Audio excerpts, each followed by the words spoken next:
마가복음 2장 1절부터 12절 말씀입니다. 마가복음 2장 1절부터 12절 말씀입니다.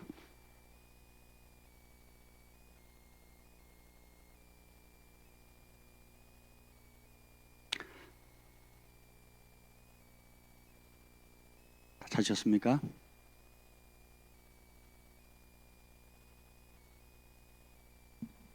마가복음 2장 1절부터 12절 말씀 우리 한 절씩 교독합니다. 수일 후에 예수께서 다시 가버나움으로 들어가시니 집에 계시다는 소문이 들린지라. 많은 사람이 모여서 문 앞까지도 들어설 자리가 없게 되었는데 예수께서 그들에게 도를 말씀하시더니 사람들이 한 중풍병자를 네 사람에게 메어 가지고 예수께로 올세 무리들 때문에 예수께 데려갈 수 없으므로 그 계신 곳에 지붕을 뚫어 구멍을 내고 중풍병자가 누운 상을 달아 내리니 예수께서 그들의 믿음을 보시고 중풍병자에게 이르시되 작은 자야 내 죄 사함을 받았느니라 하시니 어떤 서기관들이 거기 앉아서 마음에 생각하기를 이 사람이 어찌 이렇게 말하는가 신성모독이로다 오직 하나님 한 분 외에는 누가 능히 죄를 사하겠느냐. 그들이 속으로 이렇게 생각하는 줄을 예수께서 곧 중심에 아시고 이르시되 어찌하여 이것을 마음에 생각하느냐.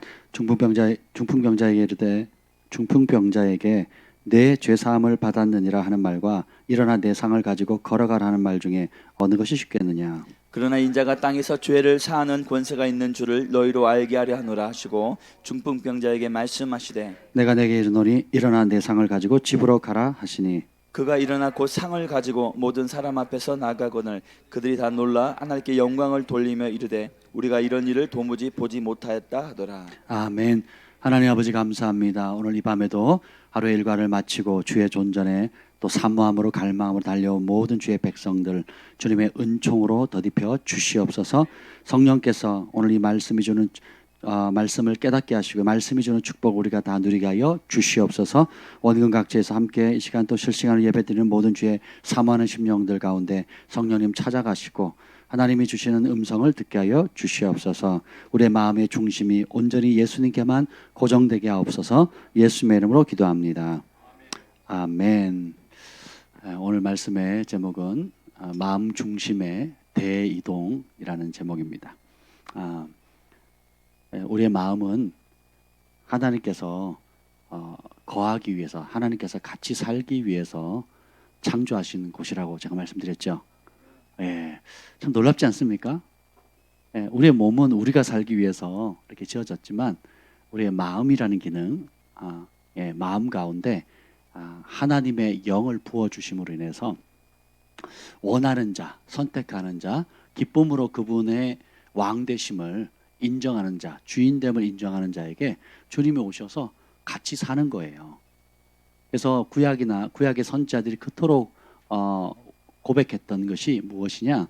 하나님께서 이제 마지막에 심판을 이루고 나시면 주님께서 내가 너의 아버지 되고 네가 내 아들이 될 것이다. 그리고 우리가 함께 영원히 하나 되어서 같이 살 것이다. 그러니까 창세기부터 계시록까지 아버지 하나님과 그 아들 딸인 우리가 하나 되는 것에 집중해 있습니다. 그러면 우리가 주님을 따라갈 때, 예수님을 따라갈 때 주님이 계획하신 그 목적에 초점을 맞춰야 되겠죠. 그렇지 않습니까? 그렇지 않고 자꾸 원래 우리를 만드신 분은 그런 목적으로 만들었고 그것을 위해서 은혜를 주셨고 기적과 은총을 베푸셨고 독생자 예수님을 보내서 처참하게 살이 찢기고 피를 다 쏟아내므로 그 일을 이루셨는데 우리의 관심이 그 세상에 가 있다면 그 사탄이 뱀이잖아요. 그 땅에 기어다니면서 흙을 먹고 살잖아요. 문자 그대로 흙을 먹질 않지만 땅에 속해 살거든요. 마귀의 자녀들은 모든 관심이 어디에 있습니까? 땅에 가 있거든요. 그 땅에서 주는 좋은 것들이 많습니다. 우리가 행복을 누리고 맛있는 것을 먹고 또 좋은 자리를 차지하고 풍요롭고 그리고 명성을 얻고 이런 모든 것이 하나님으로부터 나오는 좋은 선물이고 축복이긴 하지만 주님의 원객이 거기에 있지 않다라는 거죠. 주님은 하나님 주시는 선물만을 여러분에게 주기를 원하는 게 아니라 하나님의 전 존재 자체를 주기를 원하시거든요. 그래서 아버지와 내가 하나 되는 거. 그래서 내가 이 땅에서 그 사실을 알지 못하는 사람들에게 예수님의 눈이 되고 손이 되고 발이 되는 겁니다. 아멘. 오늘 이 본문에 보면 아주 불쌍한 한 사람이 나옵니다. 그 사람이 누구냐면 중풍병자예요. 예수님께서 가버나움 땅에 어느 집에 계시다는 소문을 듣게 됩니다. 절망에 빠진 한 사람. 어떻게 할 방법이 없어요. 여러분 아무리 돈이 많고 또 평생 먹고 살 만큼 부를 쌓아놨다 할지라도 건강을 잃어버리면 그 모든 복이 무슨 낙이 있겠습니까? 제가 전에 일본에 사역하러 갔을 때 무슨 전 야쿠자 어느 지역의 대빵이었어요. 근데 그 아내가 이제 크리스찬이 됐고, 근데 이분이 병이 들어가지고 무슨 병인지 정확히 기억이 안 나는데 제가 신방을 갔거든요. 그 집안을 다 무균실처럼 병원을 차려놨어, 집을. 일본에서 그 정도면 굉장한 부자거든요. 들어갈 때도 아무나 못 들어가고 뭐 이렇게 이렇게 처리를 해야 됩니다. 뭐 장갑도 껴야 되고 뭐 하여튼 여러분 요즘 코로나 사태처럼 그 병동 그런 것처럼 그렇게 들어가야 돼요. 그러니까 외부 손님도 못 들어오는데 갔더니 이제 그분이 벌써 십몇 년 동안 꽤 됐죠. 십몇 년 동안 병상에서 여기 목에 입으로 음식을 못 먹습니다. 입으로 음식을 못 먹고 여기 목에다가 구멍을 뚫어가지고 이제 그쪽으로 이제 뭐 이렇게 음식이 들어가게 하고 하루 종일 24시간 침상에 누워 있는 겁니다. 예. 그래서 이제 그런 모습을 실제로 이제 처음 봤죠. 예. 그리고 또 어떤 분은 위암이 걸려가지고 굉장히 평생을 아끼고 최선을 다해서 살았는데 그래서 돈을 좀 많이 벌었어요. 남은 생에 불편함이 없도록 벌었는데 위암이 걸린 겁니다. 그래서 물도 못 마셔요. 물도 마시면 토하는 겁니다. 사람이 물을 못 마시면 끝난 거거든요. 그래서 병원에서는 이제 길어야 3개월입니다라고 하는 사형 선고를 받았고. 근데 참 우리가 뭐 강인한 것 같아도 실제로 굉장히 유약한 존재죠. 오늘 이게 중풍병자를 보면 제가 아는 그 어떤 믿음의 형제, 제가 전에 원주에 집회를 갔는데 연락이 왔습니다. 자기가 연락을 했는데 안 받는 거예요. 그래서 왜 그러냐 그랬더니 서울에서 사역을 하는 형제였는데 방송 사역을, 미디어 사역을 하고 있는 형제였는데 아버지가 몸이 불편하다고 해서 또 어머니가 뭐라 그러죠? 돌보는 거를 간병을 하고 계셨는데 어머니도 이제 몸이 안 좋은 거예요. 고령이 두 분 다 고령이다 보니까.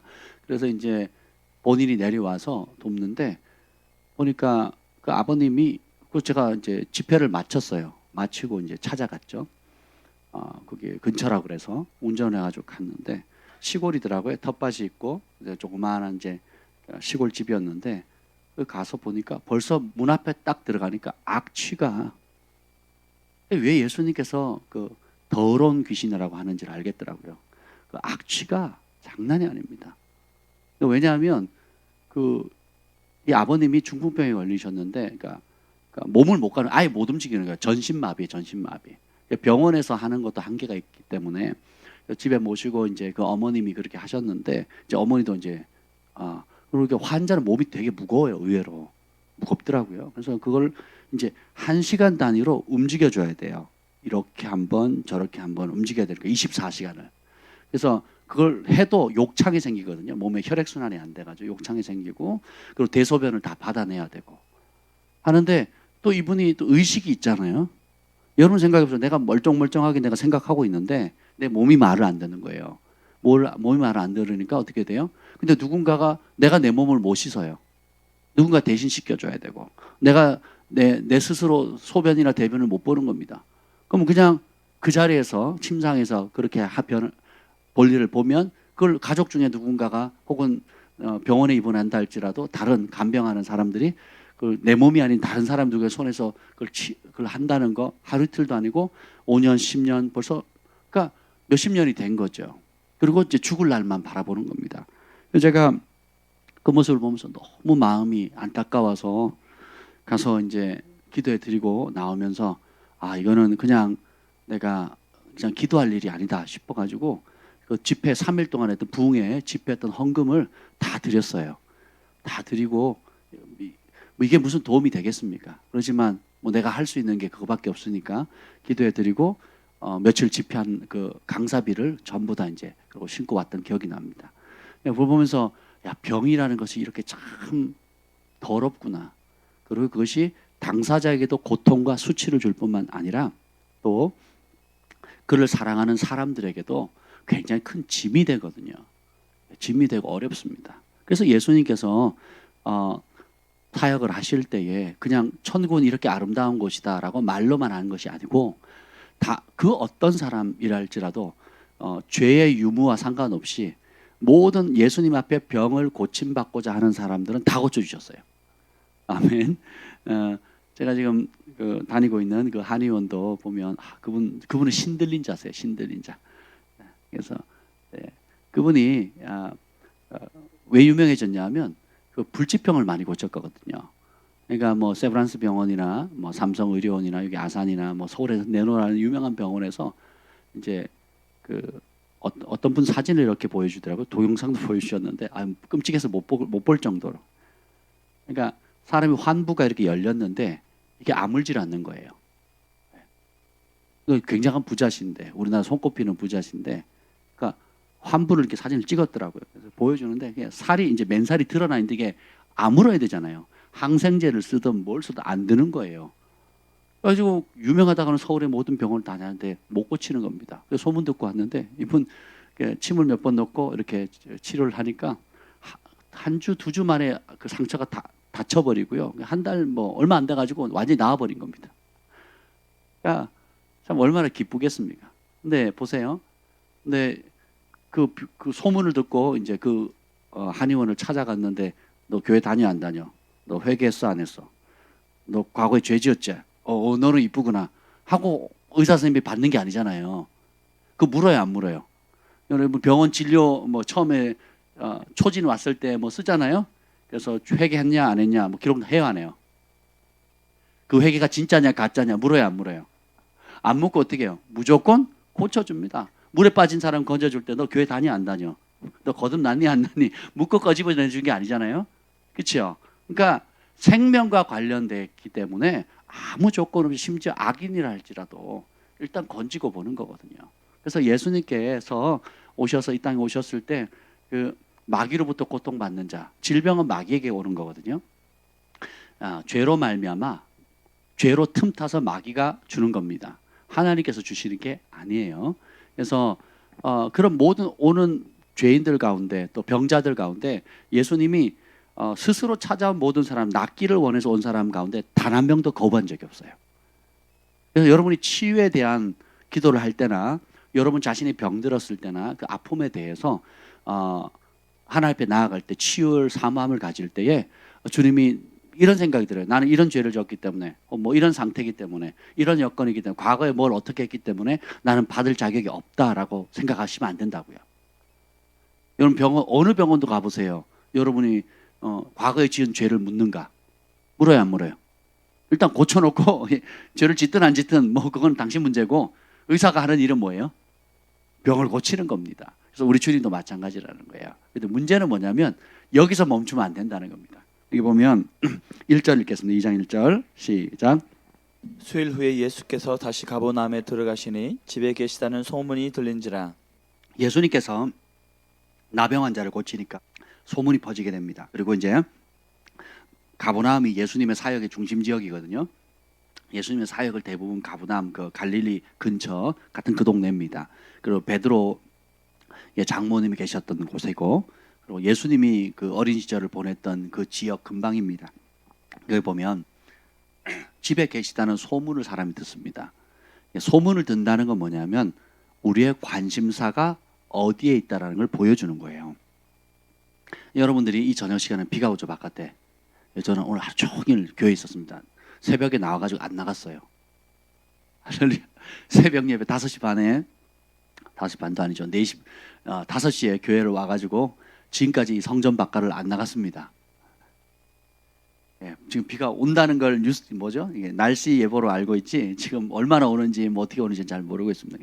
예, 그러니까 하루 종일 여기 있었어요. 예, 여러분도 뭐 공부를 하다가 또 일상의 일을 하거나 하다가 이제 저녁 예배 시간이 돼서 오잖아요. 왜 옵니까? 마음의 관심이 여기에 있기 때문에 그렇거든요. 그렇지 않습니까?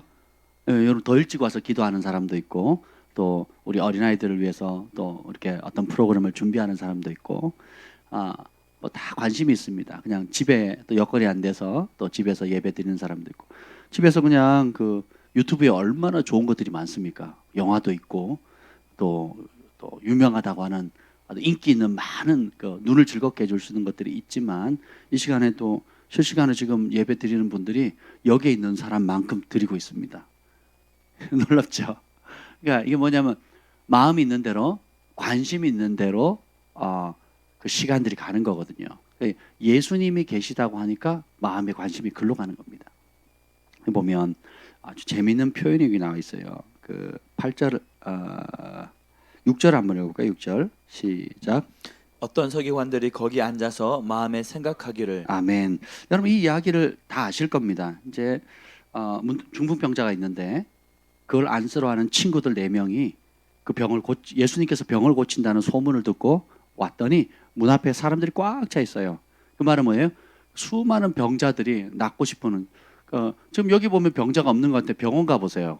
줄을 서 있습니다. 지금 그 한의원도 유명해가지고요. 예약을 잡지 않으면 못 갑니다. 진료를 못 받아요. 무조건 예약해야 됩니다. 예약을 해도 가면 평균 1시간을 기다려요. 가면 1시간을 기다립니다. 기다렸다가 진료를 받아요. 그리고 뭐 어느 날 해달라 그래도 그 시간은 이미 예약이 꽉 차 있기 때문에 안 됩니다. 뭐 이런 얘기를 합니다. 조금만 소문이 나도. 그러니까 예수님 우리가 뭐 다 건강한 것 같지만 병원에 가면 그렇게 환자가 많아요. 지금 아산병원도 그렇죠. 뭐 저기 삼성병 의료원도 그렇죠. 세브란스도 그렇죠. 또 뭐가 있나요? 하여튼 유명하다는 병원을 가보면 병실 없기가 하늘의 별 따기입니다. 다 건강한 것 같아도 막상 이제 병원에 가보면 그렇게 환자들이 많다는 거죠.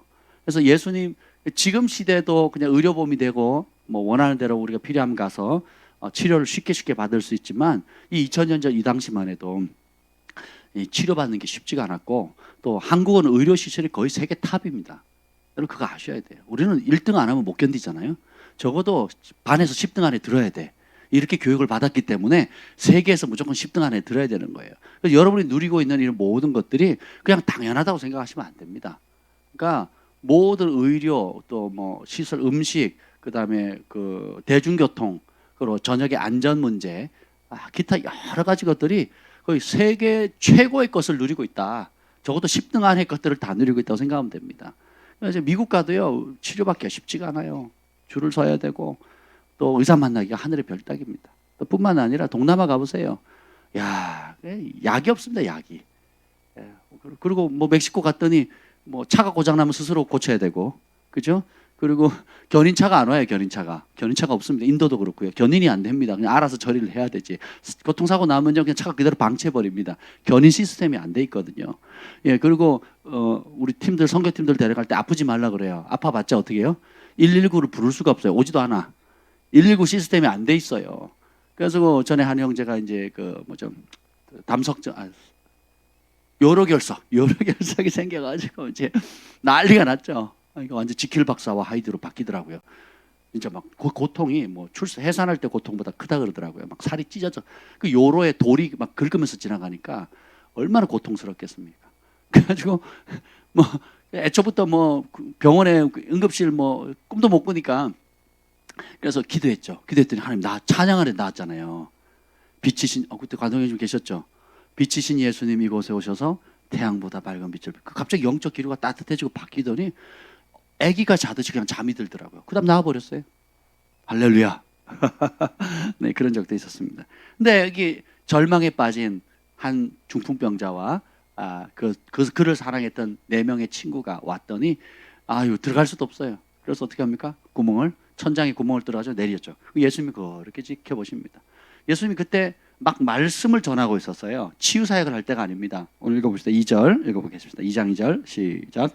많은 사람이 모여서 문 앞까지도 들어설 자리가 없게 되었는데 예수께서 그들에게 도를 말씀하시더니. 그 도가 뭐예요? 도. 길이잖아요. 길. 살길. 사람이 살아가야 할 길. 사람의 목적. 그리고 하나님께서 우리를 창조하신 목적. 정말 행복할 수 있는 길도.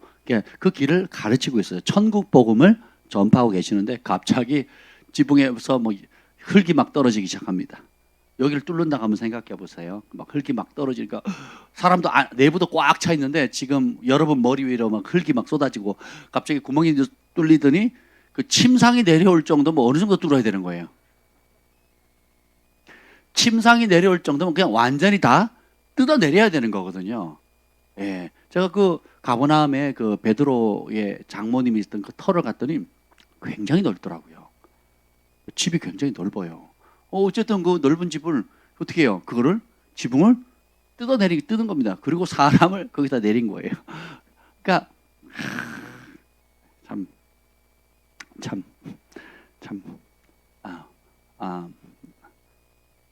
그 열정이 대단하죠. 주님께서 그들의 믿음을 보시고 칭찬하십니다. 그리고 뭐라고 얘기를 해요?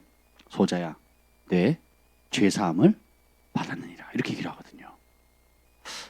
이 사람 지금 뭐 하러 온 거예요? 죄사함 받으러 온 거예요? 병 고치러 온 거예요? 이게 오늘의 핵심입니다. 병 고치러 왔어요? 죄사함 받으러 왔어요? 병 고치러 왔어요. 근데 예수님은 병 얘기를 하지 않고 뭐라 그럽니까? 네 죄가 용서를 받았다 라고 얘기하는 겁니다. 오늘 여러분의 마음에 관심사가 어디에 있습니까? 사람들이 관심이라는 게 뭐예요? 어떤 일에 마음을 쓰고 있다라는 거잖아요. 관심이 있으면 몸도 가고, 관심이 있으면 시간도 할애하고, 관심이 있으면 물질도 가고, 관심이 있으면 내가 에너지를 거기다 쏟잖아요. 관심 없으면 안 합니다. 먹을 걸 준다 그래도 관심 없으면 안 가고요. 돈을 준다 해도 관심 없으면 안 갑니다. 그러니까 그 관심이라는 것이 사실 굉장히 중요하거든요. 근데 예수님이 계시다는 소식을 들으니까 어떻게 해요? 관심을 갖게 되거든요. 우리 신앙생활은 한마디로 말하면 관심의 대이동이에요. 그 관심은 마음의 중심의 상황을 보여주는 거거든요. 내 마음의 중심이 어디에 있는가 를 표출해 주는 게 지금 내가 관심을 갖고 있는 거예요. 여러분 지금 오늘 하루 종일 어디에 관심을 가지셨습니까? 지난 한 주 동안 무엇에 관심을 쏟았습니까? 우리 그리스도인들 믿는 사람들의 최대 관심사가 뭐죠? 예수님. 그렇습니까? 여러분 신앙생활 할 때 예수님만 관심을 갖고 계십니까? 예, 그럼 성공한 겁니다. 생각해 보세요. 우리가 일상에 여러분 대화할 때 대화의 주제가 뭡니까? 부모와 자식 간에, 부부 사이에, 혹은 직장에서, 또 친구들 사이에, 심지어 교회 와서도 말씀 시간을 대회하고 여러분들이 식사에 교제를 하거나 개인적으로 얘기할 때 여러분의 관심사가 뭡니까? 관심사가. 이 관심사, 참된 믿음의 사람은 그 관심의 주체가 예수님입니다. 관심의 목적이 예수님입니다. 그러니까 예수님, 그러면 종교 얘기만 하라는 거냐? 그런 뜻이 아니죠. 다르게 표현하면 여러분들이 자녀를 양육할 때 자녀에 대한 욕심이 관심인 사람이 있어요. 출세가 관심이 있거나 성공이 관심인 사람이 있어요. 근데 예수님을 믿는 사람, 예수님이 중심 사람은 어떻게 해요? 자녀들에게 모든 자녀를 향한 예수님의 계획에 관심이 있는 거예요. 그래서 예수님의 마음을 가지고, 예수님의 안경을 가지고, 예수님의 계획, 예수님의 뜻, 예수님을 위해서 어떻게 할 것인가, 예수님 보시기에, 하나님 보시기에 어떻게 이 자녀를 아름답게 키울 것인가에 관심이 있는 거예요. 근데 이것이 없는 사람은, 관심이 예수님이 아닌 사람은 어떻게 됩니까? 예수님을 힘입어서, 예수님이 내 기도를 들어서 우리 아이가 어느 좋은 대학교를 가거나, 어느 시집을 잘 가고 장가를 잘 가거나, 또 편안한 삶을 살거나, 그 모든 주객이 완전히 바뀌게 되는 거죠. 그래서 우리가 정말 관심을 쏟는 게 무엇이냐가 우리의 실상을 보여주는 것입니다. 여기 보면 믿음의 사람의 최고의 관심사는 예수님이 되어야 돼요. 귀는 주님께 열려 있어야 되고 마음이 주님으로, 주님의 말씀으로 늘 가득 차 있어야 됩니다. 그래서 이 사람 입만 열면 뭐가 나와야 돼요? 예수님 나와야 돼요. 골로새서 3장 17절에 보면 우리가 태펠린 복음에서 선포하잖아요. 또 무엇을 하든지 말에나 일에나 다 주 예수의 이름으로 하고 그를 힘입어 하나님 아버지께 감사하라. 그러니까 우리가 그러니까 무슨 행동을 하든지 말이든지 일이든지 다 예수님의 이름으로 하고, 예수님의 이름으로 한다는 게 무슨 뜻일까요? 예수님의 마음, 예수님의 관점, 또 예수님이 보시면 어떻게 할까? 예수님의 뜻은 뭘까? 예수님이라면 어떻게 하셨을까? 예수님의 이 사건에 대한 예수님의 의도는 무엇일까? 왜 나를 이 자리에 이런 상황에 두셨을까? 모든 그 생각의 중심의 뿌리가 어디서 출발하는 거예요? 예수님으로부터 시작하는 거예요. 그렇게 하라는 거예요. 그렇게 하고 그를 힘입어 하나님 아버지께 감사하라. 그러면 그 상황 속에서 내가 예수님처럼 생각하고 예수님처럼 말하고 예수님의 방법으로 해결을 하게 되면 뭐가 나와? 예수님의 능력이 나오는 거예요. 그래서 내 생각, 내 고집, 내 욕심을 내려놓게 되면 내 안에 예수님이 하나가 되면 예수님의 능력이 나타나게 되는 겁니다. 이게 진짜 복음이에요. 진짜 복음을 전하면 진짜 복음의 능력이 나타나요. 근데 우리 삶의 능력이 미약하거나 안 나타나는 이유가 뭡니까? 교회에서는 교회 모드로 아멘 할렐루야 모드로 갑니다. 근데 교회 문 밖을 딱 벗어나는 순간 말에나 일에나 행동에 누구 중심으로? 내 생각, 내 걱정, 내 염려, 내 욕심 중심으로 생각하니까 어떻게 돼요? 우울해지는 거예요. 이 문제를 해결할 방법이 없는 거예요. 화가 나는 거예요. 절망이 되는 겁니다. 예, 그리고 섭섭한 거예요. 그리고 지혜가 없어요. 어떻게 해결할 방법이 없는 겁니다. 그래서 어떻게 해요? 문제가 환경만 탁탁탁 바뀔 때마다 내 마음이 무너지거나 조금 잘 되면 우쭐해서 교만해지거나 그러면서 어떻게 돼요? 방향을 잃어버리게 되는 겁니다.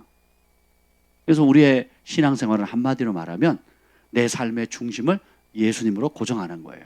그래서 예수님과 함께 말하고 예수님과 함께 동행하고 그리고 예수님의 계획을 발견하고 그리고 예수님의 능력을 힘입어서 나는 예수님의 대사다, 천국의 대사다. 그래서 나를 통해서 예수님이 역사하신다라고 그를 힘입으면, 그를 의지하면, 그분의 이름을 부르면 주님이 역사하시는 거예요.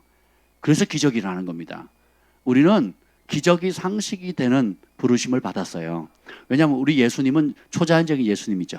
우리 하나님도 초자연적인 하나님이고 성경도 초자연적인 성경이죠. 그렇죠. 우리 믿는 사람도 초자연적인 사람이에요. 그러니까 성경에서 초자연적인 걸 빼면 예수님의 우리 그리스도인의 생명이 그 생명력을 다 잃어버리는 겁니다. 그렇죠. 예. 그래서 우리의 마음 가운데 도대체 관심을 어디 둘 것인가? 누구에게 둬야 되겠습니까? 예수님을 둬야 되겠죠. 그럼 여러분이 대화할 때 어떤 사람하고 대화를 해보면 재밌게 막 깔깔대고 웃고 대화를 했어요. 그 딱 돌아서니까 우울해져. 딱 듣고 보니까 아유 우리 집이 너무 초라한 거예요. 아유 내가 신앙생활하는 게 너무 이상한 거예요. 내가 이러려고 신앙생활 하나? 그리고 오히려 그냥 세상에서 막 사고 자기 욕심대로 죄악대로 사는 사람 더 부러운 거예요. 그러면 어떻게 대화를 잘한 거예요? 잘못한 거예요? 잘못한 거죠. 부부 사이에 대화를 하거나 또 믿음의 형제자매들끼리 대화를 하거나 누구랑 대화를 해도 마찬가지입니다. 내가 대화를 하고 막 재밌고 막 깔깔대고 뭘 한 것 같은데 돌아서고 나니까 어떻게 돼요? 내가 너무 초라해 보이는 거예요. 이렇게 신앙생활 이러려고 교회 다녀봐도 별 소용이 없네. 이런 결론이 난다면 그 대화를 잘한 거예요? 잘못한 거예요? 중심이 예수님이 아니었다는 거죠. 근데 어떤 대화를 딱 해보면 맞아. 우리 하나님 살아계셔. 오늘도 역사하시지. 내 생각도 아시고 나의 안고 일어섬도 아시고 나에 대해서 모르는 나보다 나를 더 잘 아시고 그리고 그분이 인도하시고 목자 되시고 방패되어 주시고 능력 주시고 이야 살만 난다. 역시 내가 다시 태어나도 나는 예수님을 사랑하는 길을 갈 거야. 내가 남은 생은 정말 주님과 동행하는 예수님과 동행할 수 있는 게 얼마나 특권인지 이런 대화를 하셔야 돼요. 그 사람은 어떻게 돼요? 믿음이 충만한 사람입니다. 그 사람의 마음은 고정되어 있는 거예요. 그렇지 않고 한숨 푹푹 나고 절망되고 뭐 이래봤자 소용없네. 종교가 다 그렇지 뭐 이렇게 결론이 나면 이런 뭔가 상당히 잘못하고 있는 거겠죠. 봅시다. 여기 보면 핵심 구절이 있어요. 여기 보면은 5절을 읽겠습니다. 5절 4절 5절 읽겠습니다. 4절 5절 시작. 무리들 때문에 예수께 데려갈 수 없으므로 그 계신 곳에 지붕을 뚫어 구멍을 내고 중풍병자가 누운 상을 다 내리니 예수께서 그들의 믿음을 보시고 중풍병자에게 이르시되 작은 자야 내 죄 사함을 받았느니라 하시니. 아멘. 자, 사람들은 그 병이 문제다라고 생각을 했어요. 그래서 병이 실제로 문제는 맞아요. 근데 그것은 표면적인 불편함입니다. 표면적으로 원수에게 빌미를 줘서 고통을 주는 거죠. 근데 예수님은 그 표면적인 문제가 아니라 근본적인 문제를 얘기를 합니다. 그게 뭐예요? 죄라는 거죠. 그 죄 때문에 중풍병이 왔고 그 중풍병 때문에 이 사람이 걷지를 못하는 겁니다. 그냥 중풍병을 단순히 걷지만 못하는 게 아니라 아까 말씀드렸듯이 그 상황의 진척에 따라서 평생 침상에 누워 있어야 될지도 몰라요. 그러면 또 혈액순환이 안 되고 욕창이 생기고 대소변을 받아내야 되고 또 그것을 수발드는 가족들이나 사랑하는 사람들이 함께 묶여서 고통을 당하게 되는 것이거든요. 그래서 이런 모든 것들의 근원이 중풍병 자체가 문제가 아니고 그 병을 유발하게 한 죄가 문제라는 걸 예수님이 직시해 준 겁니다. 아멘. 그래서 이게 보면 죄라는 게 뜻이 뭐라 그랬죠? 하마르티아 지난 주일날 말씀드렸죠. 죄의 어원이 뭐예요? 관역에서 벗어나는 거예요. 그러니까 초점이 궁수가 그 88 올림픽 때 궁수 우리나라 궁수는 세계 최고잖아요. 화살을 이렇게 탁 쐈는데 그 정확하게 그 10점 만점에 10점짜리를 탁 깨니까 막 카메라가 탁 깨져 버리잖아요.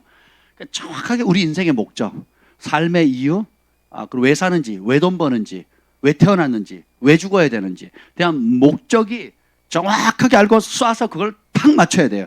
그게 진리의 도, 천국의 도, 예수님께서 가르치신 도, 길이거든요. 길. 그 목적지. 길을 똑바로 가야 정확한 목적지에 도달할 수 있잖아요.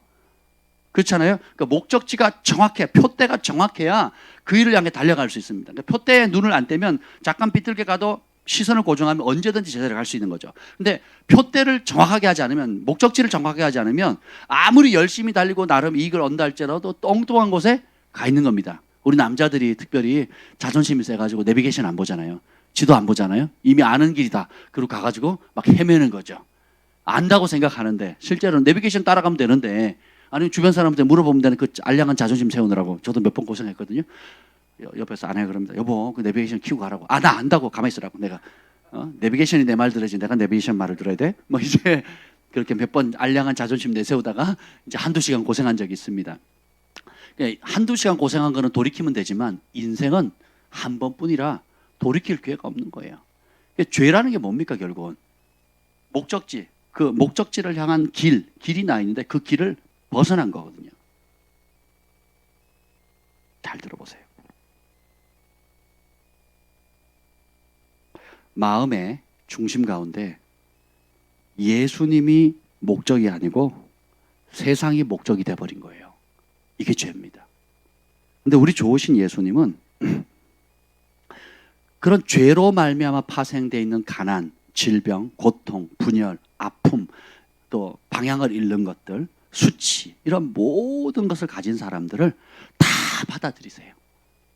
그리고 그런 모든 환자들을 고치러 내가 왔다. 내가 의인을 위해서 온 것이 아니라 죄인을 위해서 왔다고 말씀하십니다. 오늘 여기 보면 17절 한번 읽어보죠. 마가복음 2장 17절입니다. 시작.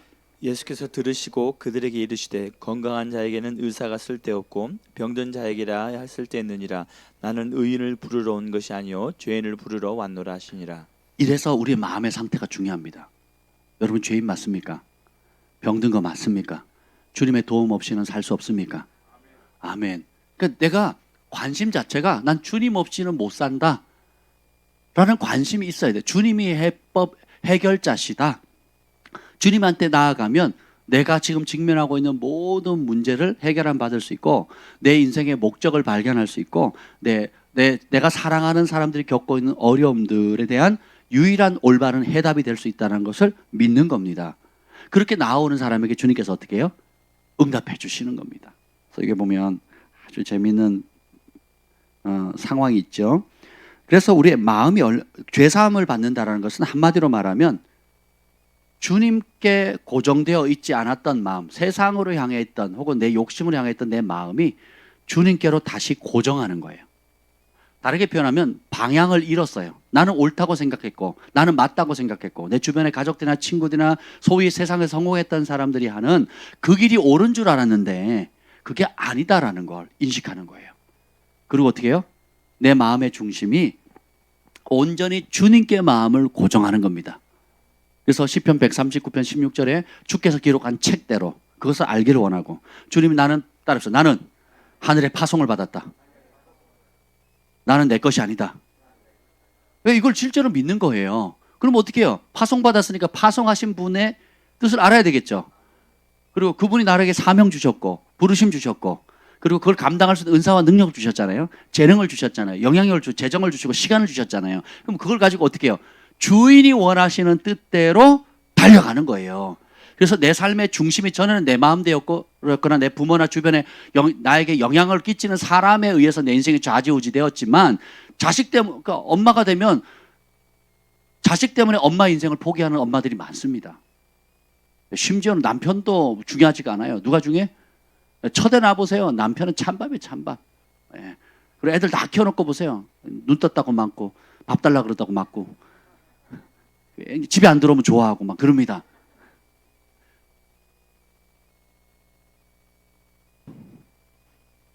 예. 제가 기도원에 한 주 갔다 오면 우리 집에서 되게 좋아해요. 영적으로 회복된다고 좋아하는 것뿐만이 아니라 집안에서 이제 밥 안 해줘도 된다 해서 좋아해요. 엄청 좋아합니다. 우리가 우리를 보내신 주님의 뜻을 모르면 잘못된 주인을 만들어요. 그래서 엄마는 자기 인생을 포기해서 자식을 위해서 삽니다. 또 아빠는 세상에서 인정받고자 나가서 열심히 일해서 성공과 부와 명예를 추구합니다. 또 그리고 어느 정도 누렸다 그러면 쾌락과 또 갑질과 또 기타 여러 가지 자기 이름을 내기 위해서 생색을 냅니다. 이 모든 것이 다 뭐예요? 실패하면 실패한 대로, 성공하면 성공한 대로 방향을 잃어버리는 거예요. 그리고 이후에 주님이 결산할 날이 딱 됐을 때 이럴 줄 몰랐다는 거죠. 그러면 안 된다는 겁니다. 오늘 중풍병자는 병 때문에 왔거든요. 그 병 때문에 병 고침 받으려고 왔어요. 친구들도 대단하죠. 절친한 친구가 너무 아파하니까 인생이 마비된 거예요. 인생이 망가진 거죠. 고칠 방법이 없어요. 예나 지금이나 중풍병 못 고칩니다. 예나 지금이나 중풍병 못 고쳐요. 아무리 유명한 병원 가보세요. 고칠 수 있나? 못 고칩니다. 못 고치는 거거든요. 근데 그걸 한 사람의 인생이 망가지는 거예요. 제한을 받는 거거든요. 그래도 병 들었다고 해서 인생이 그냥 절망할 수 있는 상황은 아니라 할지라도 우리가 보통 건강한 사람 누릴 수 있는 혜택의 거의 대부분을 못 누리는 거거든요. 주님께 찾아오는 것이 열쇠입니다. 찾아왔을 때 주님이 뭘 다루세요? 병을 다루는 게 아니고 죄를 다뤄요. 그 죄의 뿌리는 어디입니까? 마음에 있습니다. 우리의 마음의 중심이 이동해야 돼요. 우리가 주님 앞에 나올 때는 각자가 가지고 있는 문제 때문에 옵니다. 자식 문제 때문에, 부부가 문제 때문에, 사업 문제 때문에 기타 여러 가지 문제를 가지고 나옵니다. 그래서 그 문제가 해결되어지면 좋은 걸로 생각해요. 여러분 주님 앞에 나올 때 여러분의 마음이 어디에 가 있습니까? 마음이 자식에 가 있고 성공에 가 있고 돈이나 문제나 부족함이나 세상 염려 걱정에 많이 가 있지 않습니까? 그렇죠. 그래서 주님 앞에 나오는 이유가 나의 문제를 해결하고 문제 응답받고 고침받으려고 옵니다. 참 우리 마음이라는 게 참 간사해서 이 마음이 어디로 갈지 우리도 잘 모르잖아요. 그래서 예수님이 전한 진리의 도를 배워야 되는 거예요. 천국 복음의 하나님 말씀의 진리를 세워야 됩니다. 그래서 지식 없는 소원은 악하니라 잠언서에 나와 있거든요. 소원이 간절한데 소원이 절박하고 소원이 순수해요. 그럼에도 불구하고 지식이 없다면 하나님의 말씀을 아는 진리가 없으면 그 소원은 악하거든요. 내가 정말 간절히 바라고 간절히 울어도 그 소원이 하나님의 진리의 토대 위에 있지 않은 간절함과 절박함이라면 그것은 악한 겁니다. 잘못된 길로 가게 되는 거예요. 내가 유익을 얻으려고 남에게 해를 끼칠 수도 있겠고 내 자식이 잘 되려고 하고 성공하기 위해서 남의 자식의 기회를 박탈할 수도 있는 거거든요. 내 사업이 잘 되려고 성공하려고 하는 그래서 성공을 할지 몰라도 다른 사람 피눈물을 뽑아서 먹어서 내 배를 채울 수 있는 그런 상황도 많거든요. 대기업들 가운데 그렇게 안 한 기업이 몇이나 되겠습니까? 하청업체 일해 보셨어요, 여러분? 하청업자들 사장님들이나 하청업체 일하는 사람들 한번 보셨습니까? 그리고 노조들이 그 행패 부리는 거 여러분 얘기 들어보셨어요? 이야, 노조가 노동자를 대변하는 게 아니잖아요. 그 노조들이 큰 대기업의 노조들일수록 귀족 노조라 완전 강성 노조. 그래서 저희 아버지도요 위협을 몇 번 당하셨거든요. 저희 아버지 울산에 그 현대 그 하청업체 이제 우리 저희 삼촌이 거기 하청업체 사장님이셨는데 좋은 대우로 이제 광산 일을 마치시고 이제 불러서 그래서 울산으로 이사를 하셨는데 그거 봤더니요 그 강성 노조들이 뭐라 하냐. 어느 날 아버지를 찾아갔더니 아버지 그 노조들 깡패보다 더 나쁜 놈들이라고. 와가지고 얼마나 위협하는 줄. TV에서 나와서 감금하고 쇠파이프를 두들겨 패고 코뼈를 부러뜨려도 못 잡아가잖아요. 정부 공권력이 그걸 처리를 못해요. 야, 무섭죠. 예. 그러니까 우리가 하는 그 자기 나름대로 원래 그 노조가 그럴 목적으로 생긴 건 아니잖아요. 노동자들이 월 임금 제대로 못 받고 또 그 가진 자들이 그 착취하니까 그럼 우리끼리라도 힘을 모아서 저들의 어려움들을 이제 우리가 어려운 노동자들 돕자 하고 시작은 좋았는데 시간이 지나가니까 어떻게 해요? 사람의 마음이라는 게 화장실 들어갈 때 틀리고 나올 때 틀리듯이 그러니까 이게 변덕스러우니까 어떻게 해요? 이제는 노동자들의 피를 빨아먹는 거머리 같은 존재들 그런 역할을 하는 거거든요. 근데 그걸 다 알아요. 정부도 알고 사장도 알고 노동자들도 아는데 어떻게 할 방법이 없는 거예요. 이게 사람의 그 마음의 중심이라는 게 그렇게 간사한 이게 중심을 바꾸지 않는 한은 법을 바꾼 데는 뭘 한다고 잘 되는 게 아닙니다. 예를 들어 여러분이 도둑질은 왜 합니까? 탐하고자 하는 욕구거든요. 갖고 싶은 욕구입니다. 갖고 싶은 욕구. 근데 내가 가질 능력이 안 돼요. 가질 돈이 없어요. 그러니까 훔치는 거거든요. 그러면 도둑질을 하는 행위를 회개해봤자 회개한다고 해서 그 도둑질이 끊어집니까? 그러면 뭘 바꿔야 돼요? 마음 중심을 바꿔야 되는 거거든요. 마음이 안 바뀌면 그때 들켰으니까 아유 어쩔 수 없이 안 하는 거지 뭐 이러고 맙니다. 그리고 또 거짓말하고 또 도둑질하는 겁니다. 거짓말도 마찬가지죠. 매를 드니까 매 안 맞으려고 하면 매를 들 때만 안 하겠다 그러죠. 그러고 어떻게 해요? 또 돌아서면 또 거짓말을 하게 되는 겁니다. 그래서 속이는 것이 점차 인격이 되는 거죠. 마찬가지예요. 우리의 마음이 진정한 회개는 탐하고자 하는 마음을 죽이고 주께로 돌아와야 돼요. 그러니까 그 근본 중심 자체를 주님께로 마음 중심을 이동해야 될 때만 진짜 여러분들이 살아날 수가 있는 겁니다. 오늘 하나님의 지혜가 여기에 있어요. 자, 여러분들이 문제를 가지고 오늘 밤에도 기도하러 나왔습니다. 그 문제를 놓고 기도하면 하나님 들으세요. 그렇죠? 예. 그런데 그 들어주시는 이유가 뭐예요? 마음의 중심을 문제 해결에 두지 말고 문제를 해결해 주시는 예수님께 두라는 것입니다. 오늘 중풍병자가 병이 나왔으니까 그 바리새인 서기관들이 이런 얘기를 합니다. 7절 읽어보죠. 7절 시작. 이 사람이 어찌 이렇게 말하는가? 신성모독이로다. 오직 하나님 한 분 외에는 누가 능히 죄를 사하겠느냐? 남 잘 되는 꼴을 못 봅니다. 여기서도 이제 종교적인 걸 걸고 넘어지는 거예요. 중풍병자나 그 환자나 그 가족이나 그를 사랑하는 사람들의 입장에서 생각해 보면 이런 말이 나올까요? 안 나올까요? 안 나오죠. 그냥 병이나 고쳐지지 무슨 뭐 죄 문제를 왜 해? 지가 하나님이야? 왜 남의 죄를 뭐 용서를 해주니만이 자기 고난이 맞아 아니야? 뭐 이런 생각을 하는 겁니다. 여러분 제가 사역을 하면서 재밌는 게 뭔지 아세요? 기적이 일어나죠. 그러면 대부분의 사람들 축하합니다. 근데 종교형이 있거나 삐딱한 마음을 가지고 있는 사람은 교리적으로 탁탁탁 걸고 넘어갑니다. 네. 안식일날 병 고쳤다고 사람들이 돌로 쳐서 예수님 죽이려고 하거든요. 안식일날 소나 양이나 그 구덩이 빠지면 끄집어내잖아요. 그 율법적으로 문제가 안 되는 거거든요. 소, 양이 중요해요? 사람이 중요해요? 사람이 중요하잖아요. 그 사람이 살렸는데 안식일날 일했다고 그는 신성모독이다 이렇게 해버리는 겁니다. 오늘도 마찬가지예요. 여러분 오늘 안 그럴 것 같습니까? 교회 가서 온갖 기적이 일어나면 뭐라는 줄 아세요? 온갖 트집을 다 잡습니다. 예. 그래서 기적이 일어난다고 이제 기적이 일어나지 할 때는 부흥의 불길을 타오르게 하소 수년 내에 주여 부흥을 주옵소서 성령님 우리를 사로잡아 주십시오 막 기도해놓고는 성령님이 역사해가지고 온갖 사람이 표현할 수 없는 표적과 이적과 기사가 나타나면 어떻게 돼요?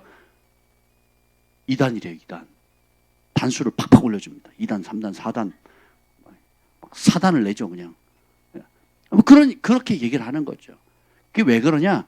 마음의 중심이 삐딱한 거예요. 예수님이 전부가 아닌 사람은 무엇을 해줘도 심지어 예수님이 직접 오셔서 기적을 해줘도 안 받습니다. 그래서 우리의 마음의 중심이 예수님께 고정되어야 되는 거예요. 여러분 사업이 잘 될 때가 있고 안 될 때가 있죠. 그럼 사업이 또 위기가 옵니다. 또 건강의 위기도 오고 그럼 오면 그 위기가 올 때 어떻게 반응하십니까? 내가 반드시 계약을 따내야 되는데 다 됐는데 누가 제3자가 껴가지고 거기다 찬물을 끼얹으려고 해요. 그럼 마음이 또 요동하게 되겠죠. 그렇죠. 이번에 성공할 수 있었는데, 이번에 뭔가 함께 보여줄 수 있는데, 딱 끼어들면 마음이 요동하면 올 수밖에 없지 않습니까? 그럼 그때 질문하는 거예요. 내 마음이 지금 어디에 가 있습니까? 요한복음 14장에 26절, 27절에 보면 평안을 끼치노니 곧 내가 주는 평안은 세상이 주는 평안과 다르다 하면서 그러면 예수님이 주시는 평강은 폭풍을 잠잠케 하잖아요. 우리의 삶에 일어나는 모든 문제들을 잠잠케 하는 능력이 있거든요. 근데 그 능력을 받아야 되겠죠. 그 능력은 어디서 오느냐? 요한복음 14장 27절 바로 전에 26절인데 26절이 뭐냐면 보혜사 성령을 주시겠다는 거예요. 네 중심이 성공에 가 있느냐? 네 마음의 중심이 이번에 뭔가 계약을 따내거나 문제를 해결하거나 네가 뭔가 보여줬던 사람에게 나도 할 수 있다, 나도 이걸 뭔가를 할 수 있다는 걸 인정받기, 성공으로 인정받기를 원하는 그 마음으로 마음 중심이 어떻게 해요? 비껴간 거거든요. 비껴가면 어떻게 불안하고 초조하고 그런 겁니다. 근데 우리가 아닙니다. 나는 주님의 것입니다. 내 마음의 중심의 왕은 예수님입니다. 네. 그래서 예수님이 왕이시면 왕이 뜻하는 대로 하면 되는 거예요. 이번 길을 주님께서 기뻐하신다. 그러면 잘 되는 게 주님의 뜻이고 안 되는 것이 주님의 뜻이면 안 되는 게 잘 되는 거거든요. 안 돼야 되는데 내가 편법과 방법과 수단을 동원해가지고 되게 만들다. 이게 죄입니다. 그죠? 근데 돼야 되는데 내가 꼬장 부리고 땡깡 부리다가 안 하게 만들면 그게 죄인 거예요. 근데 우리는 성공하면 축복이래요. 잘 되면 축복이래요. 내가 원하는 대로 성취하고 합격하고 자격증을 얻고 원하는 사람하고 결혼하고 뭔가를 쟁취하면 그게 복으로 착각합니다. 그게 뭐예요? 관약에서 벗어난 거거든요. 내 마음의 중심이 예수님께 고정된 게 아니라 이것이 어떻게 해요? 성공과 욕심과 알량한 자존심으로 꺾이는 거거든요. 이 습관을 바꾸는 게 신앙생활이에요. 이것을 견고해야 하는 게 믿음입니다. 그럼 어떻게 돼요? 이것이 되면 주님이 역사하세요. 주님과 내가 하나가 되어서 내가 말하고 행동하는 모든 것에 누가 나타나요? 예수님이 나타나는 겁니다. 근데 이게 안 되면 내가 말이야 새벽부터 이렇게 전략을 짜내가지고 열심히 해서 성공한 거야 이렇게 되는 겁니다. 기도는 보조도구예요. 하나님도 보조적으로 도와준 거예요. 누가 한 거예요? 내가 하는 거예요. 근데 이거를 주님께서 재미있는 말씀, 아주 무서운 말씀이 있습니다. 8절 시작. 그들의 속으로 이렇게 생각하는 줄을 예수께서 곧 중심에 아시고 이르시되 어찌하여 이것을 마음에 생각하느냐. 이 서기관들이 바깥으로 이런 얘기를 한 게 아니에요. 속으로 속으로 감히 기적이 일어나는데 막 박수치고 난리가 났는데 그걸 예수님 잠깐만요. 그 신성모독이에요라고 할 용기가 있었겠냐고요. 없었단 말이에요. 온갖 기적이 지금 일어나고 막 난리가 났는데 그 찬물을 확 뿌릴 만큼 용기도 없어. 그럼 뭐예요? 속으로 뜰뜰하게 생각하는 거예요. 속으로. 여러분도 가끔 그럴 때 있죠. 속으로 뜰뜰하게 생각하는. 딴 사람 막 아멘하고 할렐루야 하는데 속으로 뜰뜰한 거예요. 속으로 뜰뜰하게 생각하는 이거 그것도 못해 화가 나서 공격하는 거죠. 여러분의 중심이 예수님께로 온전히 향하거나 또 그 중심이 예수님께로 온전히 고정되지 않으면 어떤 현상이 생기냐면 분노하거나 혹은 불쌍히 여겨야 될 세상의 것들을 부러워하게 돼요.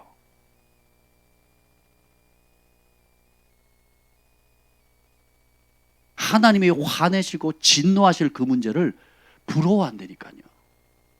너무 안 되고 지옥으로 가고 정말 멸망의 길로 가는 것을 불쌍히 여겨야 될 일을 부럽다 이러고 있다니까요. 뉴스 많이 보지 마세요, 여러분. 네. 뉴스를 많이 보는 이유가 뭐예요? 관심이 어디가 있다는 거예요? 세상에 가 있다는 거거든요. 우리 그리스도인은 모든 관심이 어디에 있어야 돼요? 예수님의 말씀에 가 있어야 되는 거예요. 항상 말씀. 여러분 오늘도 이제 태필린 복음 선포하는데 여러분 그렇게 멘트하지 마세요. 몰라서 그러는 건데 태필린 복음 선포하고 예배 시작하겠습니다. 그러지 마세요. 태필린 복음 선포하는 게 예배 시작이에요. 이해가 되시죠? 그래서 이제 좀 전에는 안 그랬는데 요즘 좀 분위기가 전에 좀 예배 전에 좀 산만한데 제가 정 목사님께 부탁을 드렸습니다. 그래서 태필린 복음 시작하는 게 예배예요. 이해가 되셨죠? 여러분들이 뭐 직장 생활 하시고 늦게 오시는 분들 있고 일찍 오시는 분들도 계시는데 그냥 가급적이면 그 시간에 맞추시고 늦게 오시더라도 여러분들이 오셔서 같이 참여하는 그 일에 왜 그러냐면 우리의 모든 이게 입에 붙이는 것이요.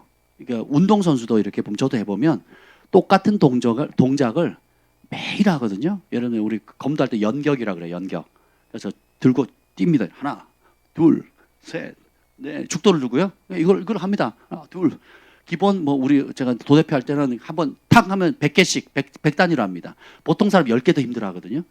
보통 사람 10개도 못 합니다. 이게 힘들어요, 의외로. 근데 시작하면 기본 100개. 100개씩 해서 하루에 1000개씩 합니다. 하루에 1000개. 하루에 1000개를 합니다. 그러니까 이거를. 그냥 그리고 이제 통나무 있잖아요. 통나무 무거운 거 있죠. 통나무를 깎아 가지고 손을 잡고 말뚝을 박아 놓고 이걸 칩니다. 하루에 뭐 50개든 100개든. 이걸 하잖아요. 그럼 죽도가 젓가락 같아요. 이쑤시개 같이 가벼워져요. 요 작업을 하거든요. 근데 그 매일 해요, 그냥. 매일 하면 이 죽도가 그냥 완전히 그냥 젓가락 같이 막 이렇게 날아갑니다. 뭐 펜싱 칼처럼 느껴져요. 그러니까 무거운 무슨 짝대기로 느껴지는 게 아니고 이제 이걸 하거든요. 그러니까 내가 무의식 속에서 계속 이걸 하니까 어떻게 돼요? 이 죽도란 남들은 무거운 칼인데 나는 뭐예요?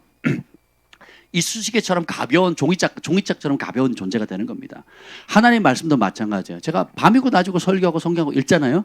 그리고 읽는 것하고 그냥 가르치지만 그럼에도 불구하고 내가 하나님 말씀을 이렇게 입으로 내 입에 가까이 내 말을 내 입에 떠나지 말게 하라 그랬잖아요. 그럼 주님 그렇게 말씀하셨으니까 이걸 계속 선포하는 겁니다. 선포할 때 나오는 파장은 완전히 달라요. 그거 안 하고 나 이미 다 알고 뭐 학교에서 다 배웠고 신학교 다닐 때 매주 성경을 몇백 구절씩 암송하고 했으니까 이제 더 이상 할 게 없는 게 아니라는 거예요. 이 율법을 주야로 묵상하는. 묵상은 뭐예요? 머리로 생각하라는 게 아니라 입으로 쫑알쫑알 대라는 거거든요. 큰 소리든 작은 소리든 입으로 계속 신하라는. 그래서 제가 어떤 얘기를 탁 나오면 입에서 뭐가 나와요? 말씀이 투둑 나옵니다. 누가 상담을 할 때도 거기에 상하는 염려 근심에 막 빠져있는 친구가 막 너무 스트레스 받고 우울해 있으면 뭐라고 나와서 수고하고 무거운 짐진 자들아 다 내게로 오라. 내가 너희를 쉬게 하라. 내가 주는 평안은 세상이 주는 평안과 다르다. 예수님이 평안을 주실 거야 하고 말씀을 먼저 얘기하고 그 얘기를 풀어내면 돼요. 그럼 이 사람에게 뭘 전한 거예요? 내 소견을 전하는 것이 아니고 내 경험을 전하는 것이 아니라 모든 문제의 해답, 영원한 진리인 그 하나님의 말씀을 먹인 겁니다. 빛을 준 거고 생명을 준 거예요. 그럼 이 사람이 어떻게 돼요? 말씀으로 살아나는 거예요. 아멘. 근데 이게 내가 익숙하지 않거나 또 뭐 다 안다고 스스로 착각해 메타인지 기능이 떨어져 버리면 어떻게 돼요? 막상 하려고 하니까 나도 똑같이 염려 얘기하니까 나도 같이 그 염려에 빠져버려요. 분노한 얘기를 하면 나도 그런 괘씸한 놈이 있어. 그 놈을 가만히 냅뒀어. 그냥 다리 뭉댕이를 분질러야지. 같이 분노하는 겁니다. 같이 좌절하고 같이 실망하고 같이 막 우쭐해져 가지고 막 교만하고 뭐 이럽니다. 왜요? 말씀이 없어서 그런 겁니다. 우리의 마음의 중심에. 그래서 여러분들이 그 어떤 이 습관을 갖는 거, 그래서 반복하는 게 굉장히 중요해요. 그 김연아 선수도 그 스케이트 자빠진 숫자 동영상 보셨어요? 연습하면서 김연아 안 보셨어요? 김연아 선수가 훈련한 얘기, 그 다음에 또 손흥민 선수가 훈련한 얘기가 나와요. 손흥민 선수 하루가 공 이렇게 차는 거 있잖아요. 발에다 놓고 안 떨구는 거. 이걸 지금 몇십 년을 어릴 때부터 지금까지 수십 년 동안 하루에 몇천 개씩 매일 하잖아요. 그 세계적인 선수가 지금도 해요. 그러니까 주변에 그 프로 선수들도 보기에 깜짝 놀랄 정도로 아주 철저하게 자기 관리를 하거든요. 김연아 선수도 그 선수 생활할 때에 그 1년에 자기가 회전해가지고 회전을 많이 해야 되잖아요. 회전해서 그 자빠진 숫자를 통계를 냈는데, 야, 대단하더라고요. 둘 다 발가락이 다 뭉그러졌어요. 제가 검도할 때는 손이 완전히 그냥 그 딱지로 다 앉았거든요. 이 손바닥, 손끝, 물집 잡히고 터지고, 물집 잡히고 터지고, 물집 잡히고 터지고. 결국 그래가지고 이게 나중에 딱딱해지니까 아무리 해도 괜찮거든요. 이쪽 손바닥. 항상 물질이 잡히거든요. 근데 이거를 계속 반복하니까 이제는 안 아프고 딱딱해서 견고해 지금. 안 하니까 지금 다시 하면 또 물집 잡히거든요. 마찬가지입니다. 여러분들은 여러분 안에 있는 예수님의 말씀의 칼을 날카롭게 가셔야 돼요. 여러분이 말씀을 많이 먹을수록 그것을 많이 입술에 선포할 수 있어야 능력이에요. 박종신 목사님 그랬잖아요. 설명하지 못하면 아는 게 아니라고. 그죠? 근데 여러분이 말씀으로 내뱉지 못하면 그건 하나님의 말씀을 아는 게 아니에요. 입으로 내가 정확하게 전달할 수 있어야 그것이 폐부를 찌르는 하나님의 성령의 검이 되어서 여러분이 직면하고 있는 모든 문제에 하늘의 초자연적인 능력이 흘러가게 되는 겁니다. 아멘. 이게 굉장히 중요합니다. 보면 그래서 우리의 평강을 깨트리려고 세상에 있는 많은 세상에 있는 어둠의 영이 우리 그리스도인들의 마음의 평강을 깨뜨리려고 많은 공격을 합니다. 자존감을 무너뜨리기도 하고 수치심을 유발하기도 하고 또 교만함에 우쭐대기도 만들죠. 근데 이런 모든 것들을 해결할 수 있는 방법은 우리의 마음의 중심을 예수님께로 온전히 고정하는 겁니다. 그러니까 어떤 문제가 딱딱딱 와도 그 문제를 누구에게로 가져가요? 예수님께로 가져가요. 누구와 함께 풀어요? 예수님과 함께 풀어요. 누구의 해답을 찾아요? 예수님의 해답을 찾는 겁니다. 이제 이것이 훈련되어져야 돼요. 계속 훈련하는 겁니다. 문제가 빠바방, 염려 걱정이 빠바방 터지면 거기에 상하는 예수님의 말씀이 뭔가? 예수님이라면 어떻게 할까요? 예수님 지금 내 곁에 계시다고 보는 거예요. 그리고 초청하는 겁니다. 그리고 묻는 거예요. 그러면 이 안에 있는 예수님의 영이 인도해 주세요. 그래서 요한복음 14장에 나옵니다. 우리 잠깐 보겠습니다. 요한복음 14장.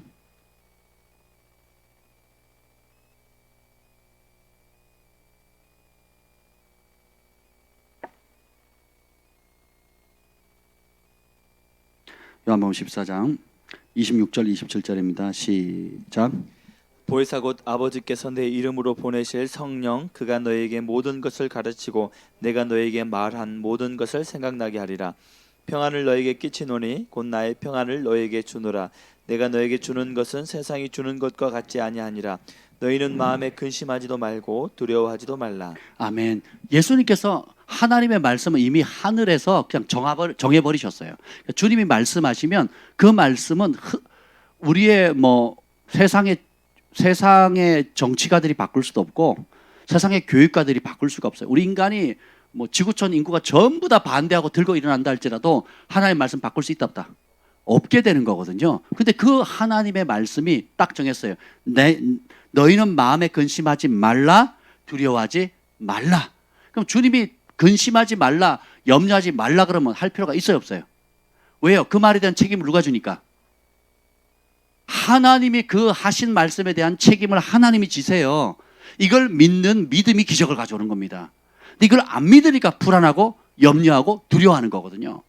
여러분들이 자식 문제나 사업 문제나 관계 문제나 재정 문제나 여러 가지 건강 문제나 문제가 빠바방 터질 때마다 주님이 말씀하세요. 뭐예요? 너희는 마음에 근심하지 마라, 두려워하지 말라. 이 말씀을 믿는 순간에 하늘과 연결이 되어지고 기적이 일어나거든요. 근데 이 말씀을 안 믿으면 어떻게 돼요? 그것 때문에 더 건심하고 그것 때문에 더 염려하고 그것 때문에 잠 못 자고. 제가 이번 주일날 아주 재미있는 간증을 들었습니다. 우리 마음학교에 나오는 어떤 분이 이제 쉬는 시간에 잠깐 저한테 그러시는 거예요. 목사님, 제가요 밤에 잘 때마다 목사님 설교를 듣습니다. 그래요. 그러세요? 근데요, 제가요 그 불면증으로 몇 년을 고생했대요. 불면증으로. 그리고 7개월을 약을 먹었습니다. 약을 먹었는데 잠을 못 자요, 잠을. 근데 목사님 제가 유튜브 광고 없이 나오는 거 매달 8천 얼마인가? 내면 광고 없이 들을 수 있다네요. 그리고 그걸 오프라인으로 온라인 연결하는데 오프라인으로 다운로드를 받아서 이제 그걸 들을 수가 있대요. 그래서 제가 했던 설교 중에 이제 이런 방언에 관한 거, 또 지난 천국에서 온 메시지, 또 하나 와닿는 3개를 딱 이제 오프라인으로 다운로드 받아가지고 그걸 잘 때 밤새도록 켜놓는데요. 이제 그러면서 그걸 켜놓고 자는 순간에는, 그러니까 켜놓고 말씀을 들으면서 자니까 불면증이 사라졌다는 거예요. 그래서 약을 안 먹는답니다. 할렐루야. 불면증을 수년간 고생을 했고 7개월 동안 병원 치료를 받고 약을 먹어야 되는데 이 약이 또 암을 유발하거든요. 몸에 되게 안 좋습니다. 그 불면증 약이 되게 안 좋거든요. 근데 이걸 아무리 잠을 자려고 해도 잠을 못 자는 거. 그래서 고문 중에서 제일 큰 고문이 뭐예요? 잠 안 재우는 고문이거든요. 그랬는데 어떻게 할 때 잠이 왔다고요? 말씀을 들으니까 평안이 임하거든요. 말씀을 들으니까 평안이 오니까 잠이 오는 겁니다. 놀랍지 않습니까? 그래서 불면증 여러분 며칠만 잠 못 자도 얼마나 고통스럽습니까? 그래서 제가 그 말씀을 들으면서 기뻐해야 될지 슬퍼해야 될지 모르겠더라고요. 내 설교를 들으면 졸린대요. 편안하게 자.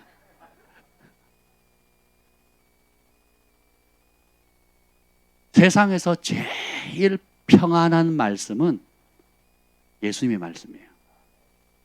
모든 두려움이 잠잠해져요. 모든 염려 걱정이 순식간에 사라집니다. 그래서 우리가 말씀의 물로 씻기면 말씀으로부터 오지 않은 모든 더러운 것들, 세상의 것들이 싹 씻겨가거든요. 그래 말씀의 빛이 임하면 내 안에 내가 옳다고 생각했던 것, 내가 주님을 위해서 하겠다고 했던 것이 사실은 야망이고 욕심이고 성공욕이고 탐심이었다는 것이 드러나거든요. 언제? 말씀의 빛이 임할 때에. 그래서 예배에 목숨을 걸어야 되는 거예요. 말씀이 선포되어질 때 사람이 떡으로만 살 것이 아니고 여호와 입에서 나오는 모든 말씀이, 그 언제 나오는 말씀이에요? 지금 나오는 말씀이거든요. 그래서 제가 그런 생각을 했습니다. 이 유튜브를 보시는 분들도 이름을 써서 주시면 좋겠다 이런 생각이 들더라고요. 왜냐하면 여러분들이, 제가 항상 매주 느끼는 건데 이 사역자들이 느끼는, 아마 모든 사역자들이 공감하실 겁니다. 제가 설교를 준비를 해요. 어떤 주제를 가지고 딱 설교를 준비를 합니다. 근데 뜻밖의 어떤 새로운 사람이 왔어요.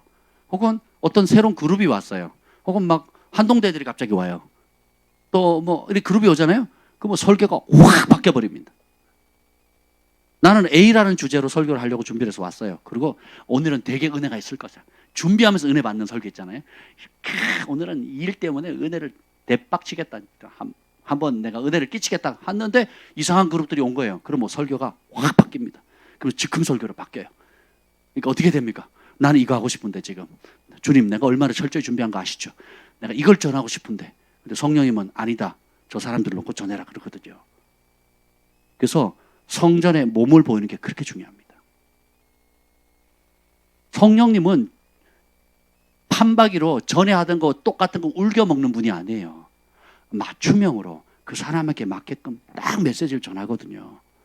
뭐 찬양도 마찬가지잖아요. 뭐 준비한 찬양 그대로 다 합니까? 영어로 깨어있으면 어떻게 합니까? 한 곡이라도 그 안에 그냥 계속 깊이 들어가잖아요.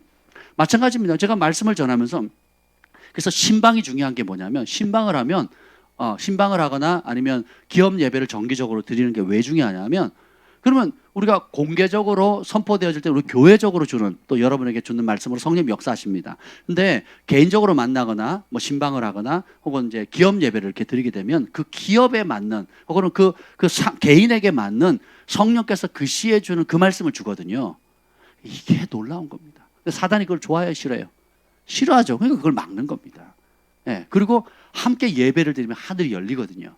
예, 그곳에 또 하나님의 임재가 오고, 어둠이 불법적으로 임했던 모든 건물 가운데, 땅 가운데 오랫동안 묵어왔던 그 땅에 불법하게 차지했던 어둠의 세력들이 예배하고 말씀이 선포되어지면 그곳을 떠나게 되는 겁니다.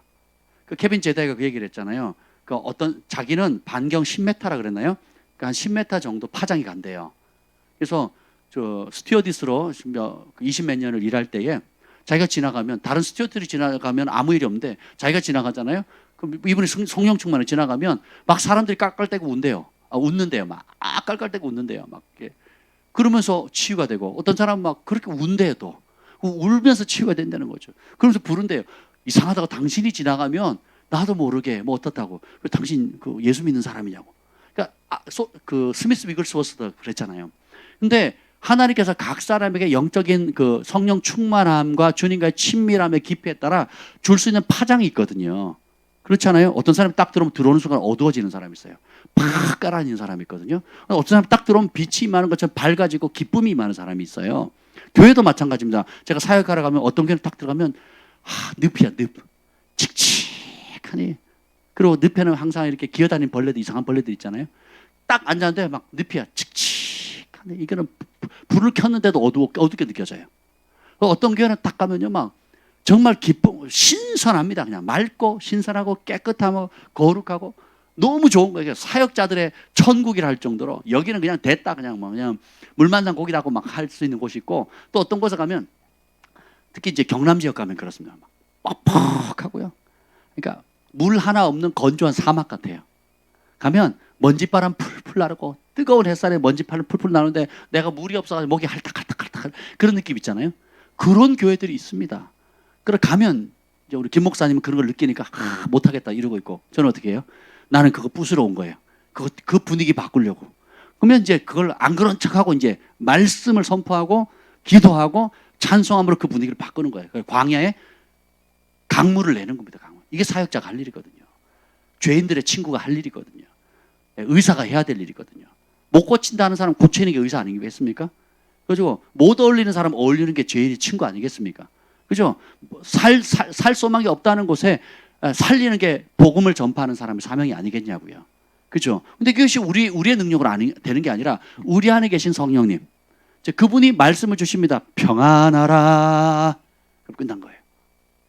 잠잠하라. 그럼 끝난 겁니다. 기뻐하라.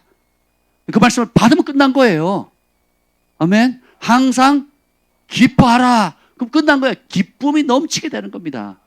아멘. 감사하라.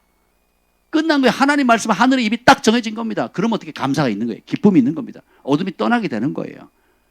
근데 어떤 분의 그 파장은 도시를 움직이는 파장이 있다 그랬잖아요. 그렇게 역사했던 사람이 이제 찰스 피니가 가면요, 그 도시 전체가 있는 어둠의 영향을 받는 거, 쫓겨나는 겁니다. 예수님이 케빈 제더에게 뭘 보여주셨냐면 그런 사람들을 보여주면서 어떤 하나님의 기름 부음 받은 종, 성령 충만한 종이 어느 마을이나 도시에 가면요, 그 한 사람의 오므로 인해서 그 마을에 있던 도시에 있었던 어둠들이 다 도망간다는 거예요. 언제까지? 그 하나님의 사람이 사역을 마치고 떠날 때까지. 호건 목사님도 이제 전 세계를 다니면서 복음을 전하니까 호텔에서 자고 있으면 누가 온대요. 밤에 새벽에 보면 뭐 이상한 시꺼먼 게 와서 있대요. 그러면서 이렇게 일어나서 보니까 얘기를 건대요. 네가 데이비드 호건이냐? 그렇다. 그랬더니 넌 누구냐? 나는 이 지역을 주관하는 그 대빵 귀신인데 그 왜 왔냐? 그랬더니 아니 네가 왔다는 소문을 듣고 어떤 거 갖고 보러 왔다고. 근데 이런 경험을 여러 번 하셨거든요. 그 지역을 장악하고 있는 어둠의 영이 하나님의 사람이 온 걸 압니다. 그래서 어떻게 돼요? 와서 뭐죠? 예, 그 파장 때문에 그 도시를 같이 그 빛이 임하니까 견딜 수가 없으니까. 자, 하나님이 사람이 오면 누가 와요? 하나님이 함께 오시잖아요. 하나님이 함께 오시니까 어둠이 견딜 수가 없죠. 빛이 많으신 분이 아니라 모든 빛의 근원 되시는 분이 오시니까 어둠이 견딜 수 없어 떠나게 되는 겁니다. 그래서 여러분이 가정에서 예배 드리는 게 중요하고 또 우리 사역자들이 함께 여러분 중요한 때에 어떤 전환기 때에 신방하고 기업 예배 드리는 게 왜 그렇게 중요하냐면 여러분 개인적으로 해도 여러분 개인이 끌어낼 수 있는 영적 파장이 있어요. 여러분 개인이. 예. 여러분 개인도 거듭난 그리스도인이라 할지라도 어린 그리스도인 오늘 거듭난 지 하루밖에 안 된다 할지라도 귀신들 가운데 제일 센 사탄보다 더 큰 권세를 예수님께 받았어요. 아멘. 그럼에도 불구하고 이것을 아는 지식이나 실제로 발휘하는 믿음은 적거든요. 그래서 하나님께서 여러분의 영적인 가족인 교회를 두셨고 영적인 아비 어미들을 두셔서 함께 하도록 하는 겁니다. 함께 중보하고 함께 기도하고 함께 찬양할 때에 그 파장이 커지는 거거든요. 그래서 주의 종을 여러분들이 여러분의 자리, 직장이나 가정이나 일터나 개인적으로 만나는 것은 그 파장의 은총을 받는 겁니다. 그래서 그 예배로 인해서 그 땅과 건물과 상황들이 밝아지거든요. 그 안에 어둠들이 사라지게 되는 겁니다. 그래서 이런 영적인 원리들을 사단은 알죠. 그러니까 어떻게 해요? 어떤 수단과 방법을 해서라도 그거를 못하게 하는 거죠. 마음 상하게 하는 거죠. 예배 못 드리게 하는 겁니다. 그리고 하나님 말씀이 선포되지 못하게 하고 선포되면 그 선포는 불의 검이 되거든요. 양날의 검이 돼서 유일한 공격, 하나님 전신 갑주 중에 유일한 공격 무기가 뭐예요? 하나님 말씀이잖아요. 그 말씀은 약속을 선포하거든요. 말씀을 선포하잖아요. 지금 한 청년이 저랑 식사 2번 하고 저희 부부가 그 청년을 향한 하나님의 약속을 선포하니까 얼굴이 매주 바뀌는 거예요. 매주. 소망에서 막 얼마나 기쁘게 일하는지 몰라요. 왜요? 그 영혼을 향한, 그 청년을 향한 하나님의 태초의 계획과 하나님의 부르심을 일깨워주니까 완전히 그 부모님이 얘기가 그래요. 우리 아이가 달라졌어요. 우리 아이가. 전화를 해도 전에는 대강하고 전화를 끌었는데 스스로 전하고 기쁨이 넘치다라는 거예요. 살 소망을 얻은 거거든요.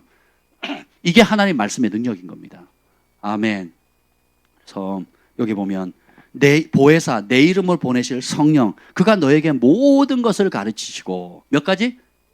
우리가 직면하고 있는 모든 문제를 누가 가르쳐줘요?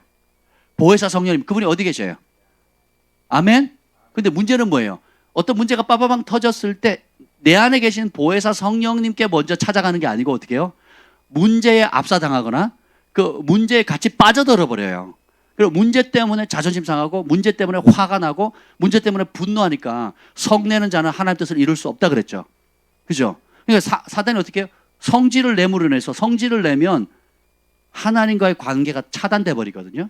그럼 어떻게 해요? 내 안에 계신 성령님께서 주시는 음성을 들어요, 못 들어요? 못 듣고 감정에 휩쓸리게 되거든요. 그래서 분내는 것이 그렇게 위험합니다. 예, 그게 살인의 영으로 또 가거든요. 그렇잖아요. 근데 이거를 온유함과 겸손함의 가치를 알게 되면 어떻게 돼요? 심판은 하나님이 하신다? 내가 분낼 이유 있어요, 없어요? 올려드려요. 그럼 주님의 평강이 오죠. 그래서 평안하라. 그럼 끝난 거예요. 그러면 평안하는 순간 가운데 평강이 올 때 성령의 음성이 들리거든요.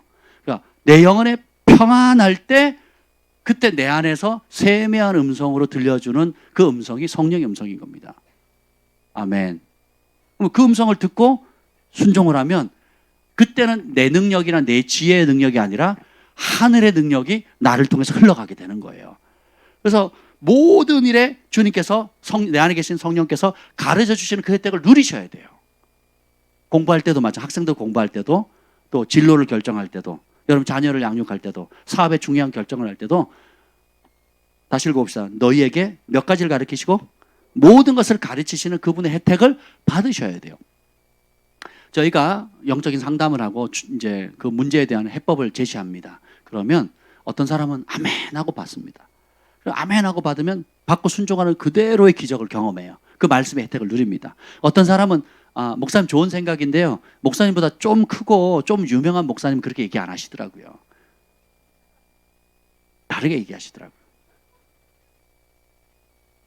그러면 제가 전하는 말씀이 아무리 진리라 할지라도 혜택을 받아요, 못 받아요? 유튜브에 어떤 제가 가끔 책을 사 읽는 유명한 목사님이 안식일, 주일 성수에 대해서 주일날 일을 해도 됩니까, 안 됩니까? 질문하고 답하는 뭐 그런 코너에 나오시더라고요. 어떤 대담하는 형태의. 그분이 굉장히 제가 신선해 좋아서 가끔씩 책을 사서 읽는 분인데, 참 훌륭한 분인데, 이제 서점에 갔어요. 기독교 서점에 갔는데 요한계시록에 관한 책을 이렇게 써놓으셨더라고요. 되게 잘 쓰셨어요. 그런데 인간적이에요.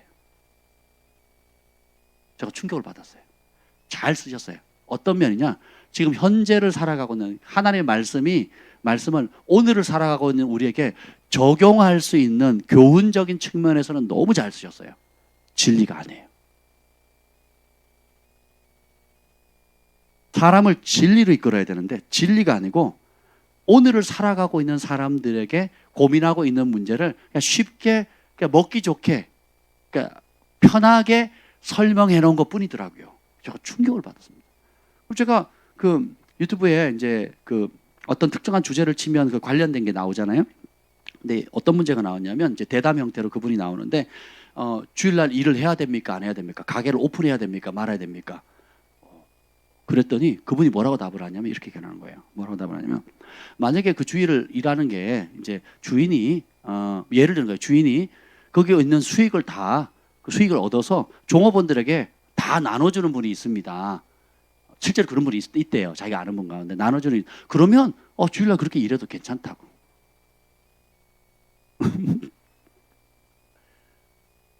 그리고 뭐 이제 기타 막 여러 뭐 이렇게 그래서 주일날 일해도 괜찮다고요?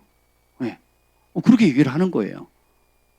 그러니까 그러면서 어떻게 하냐면 뭐 근본적으로는 우리가 뭐 일주일 내내가 다 거룩한 날이고 하면서 이제 합리화하는 거죠. 제가 그걸 들으면서 좋은 것이 진리를 가로막을 수 있겠구나. 우리에게 편하고 익숙하고 좋은 것이 절대적인 하나님의 말씀을 대적할 수 있겠구나. 여러분 십계명 가운데 십계명 가운데 안 지켜도 되는 계명이 있으면 얘기해 보세요. 십계명은 구약이잖아요. 우리 신약 시대에 살고 있잖아요. 그래서 우리는 신약의 은혜 시대이기 때문에 율법을 안 지켜도 된다. 그 의미는 좀 다르지만 어쨌든 간에 그래서 이제 구약에는 아무것도 안 지켜도 된다. 이렇게 가르치는 분들이 좀 있습니다. 그러면 구약의 모든 그 율법 600개가 넘는 그 율법의 핵심이 뭡니까? 십계명으로 요약되잖아요. 그렇죠? 그 십계명 가운데 오늘 신약 시대 우리가 살고 있는 우리가 안 지켜도 되는 계명이 있으면 얘기해 보시라고요. 우리 신학생님들 있어요, 없어요? 신학교도 안 다니시는데 어떻게 그렇게 잘하세요? 우리 신학생들은 고민하는 거야. 우리 교수님이 한 얘기랑 뭐 이게 도대체 질문할 의도가 뭐야? 뭐 이렇게 헷갈리잖아요. 괜히 공개적으로 얘기 잘못했다가 신학생 쪽팔리면 안 되잖아요. 십계명 가운데 안 지켜도 되는 계명이 없지요. 그럼 왜 다른 계명은 다 문자적으로 지키는데 안식일은 왜 그들 거 안 지킬까요? 11조도 마찬가지입니다. 11조가 율법, 모세의 율법이 생긴 다음에 생긴 거야? 아니면 모세가 율법을 주기 전에 생긴 겁니까? 그러니까 율법이 피했으니까 안 해도 된다고 뭐 이럽니다. 율법 이전에 생겼는데 우리 그리스도인들은 뭐예요? 11조 차원이 아니라 그랬죠. 소유권 전체가 주께로 넘어갔어요. 10이 1이 아니고 뭐예요? 10에 10이 다 주님의 것이에요. 주가 쓰시겠다 하면 언제든지 내어드리는 겁니다. 제가 참 은혜 받았어요. 우리 가운데 어떤 분이 새로운 사업을 준비하면서 하나님 내가 사업을 하면 하나님께 월급 받아서 하겠고 나머지는 다 하나님 나라 위해서 쓰겠다고. 야, 저는 그게 율법 시대가 아닌 은혜의 시대에 살아가는 우리들이 모두 가져야 될 기본적인 결단이라고 생각해요. 이것이 예수님의 주인된 삶의 가장 기본적이라고 생각하는 겁니다. 아멘. 11절 해야 되니 말이니 그런 추하지 않습니까? 좀 여러분. 예수님이 어떤 은혜를 우리에게 베푸셨는데 그런 고민하고 있으면 사실 추한 거죠. 그렇죠? 몸밖에 드릴 것 없어 이 몸 바칩니다. 내 몸 불사르게 다 내어줘도 그 은혜 다 갚을 수 없는데 그렇죠? 이 보면 또 성령께서 답을 주는데 평안을 어떻게 주느냐? 26절 다시 읽겠습니다. 요한복음 14장 26절 다시 읽을게요. 시작. 보혜사 곧 아버지께서 내 이름으로 보내실 성령 그가 너에게 모든 것을 가르치고 내가 너에게 말한 모든 것을 생각나게 하리라. 성령께서 우리를 공격하는 모든 불안함과 염려, 근심, 두려움들을 제거해 주세요. 근데 그것을 문제의 해답을 알려줄 뿐만 아니라 그것을 제거해 주시는데 제거해 주실 때 성령께서 말씀을 주시거든요. 근데 그 말씀이 어떤 말씀이에요? 누구의 말씀? 내가 너희에게 한 모든 말씀이에요. 그럼 여기서 나는 누구예요? 예수님이죠. 그래서 우리 안에 계시는 성령님께서 우리가 직면하고 있는 모든 문제에 해답되어 주시는 말씀을 누구의 말씀을 인용한다는 거예요? 예수님의 말씀인 거죠. 그래서 그리스도의 말씀이 너희 속에 풍성히 거하게 하라. 그거 누가 해야 될 일이에요? 내가 해야 되는 거예요. 여러분이 예수님의 말씀을 66권이 다 하나님 말씀이지만 특별히 여러분들이 예수님이 하시는 그 말씀들을 많이 먹고 암송하시고 입에 붙이셔야 돼요. 그리고 그 예수님이 하신 말씀이 시편과 잠언과 구약의 많은 선지자들은 또 그대로 인용한 거거든요. 예수님 말씀은 결국 어떻게 해요? 구약의 말씀을 그대로 가져오신 거거든요. 일단은 여러분들이 다 하려면 힘드니까 기본적으로 마태, 마가, 누가, 요한복음에 있는 예수님이 하신 그 말씀만이라도 뼈에 새기고 마음에 새기고 입에 붙이면 내가 말할 수 있는 게 아는 거예요. 내가 그 예수님 말씀을 인용해서 말할 수 있을 때야 비로소 아는 겁니다. 말을 못하면 그랬을 거야 그럴 것 같아 라고 하면 그건 이제 하나님의 말씀이 아닌 거예요. 내 생각이 끼어들면 섞이는 거예요. 섞이면 예수님의 능력이 안 나타나요. 그렇죠? 여러분도 음료수 마실 때 100% 오리지널로 마시고 싶어요? 아니면 온갖 잡다한 걸 섞인 걸 먹고 싶어요?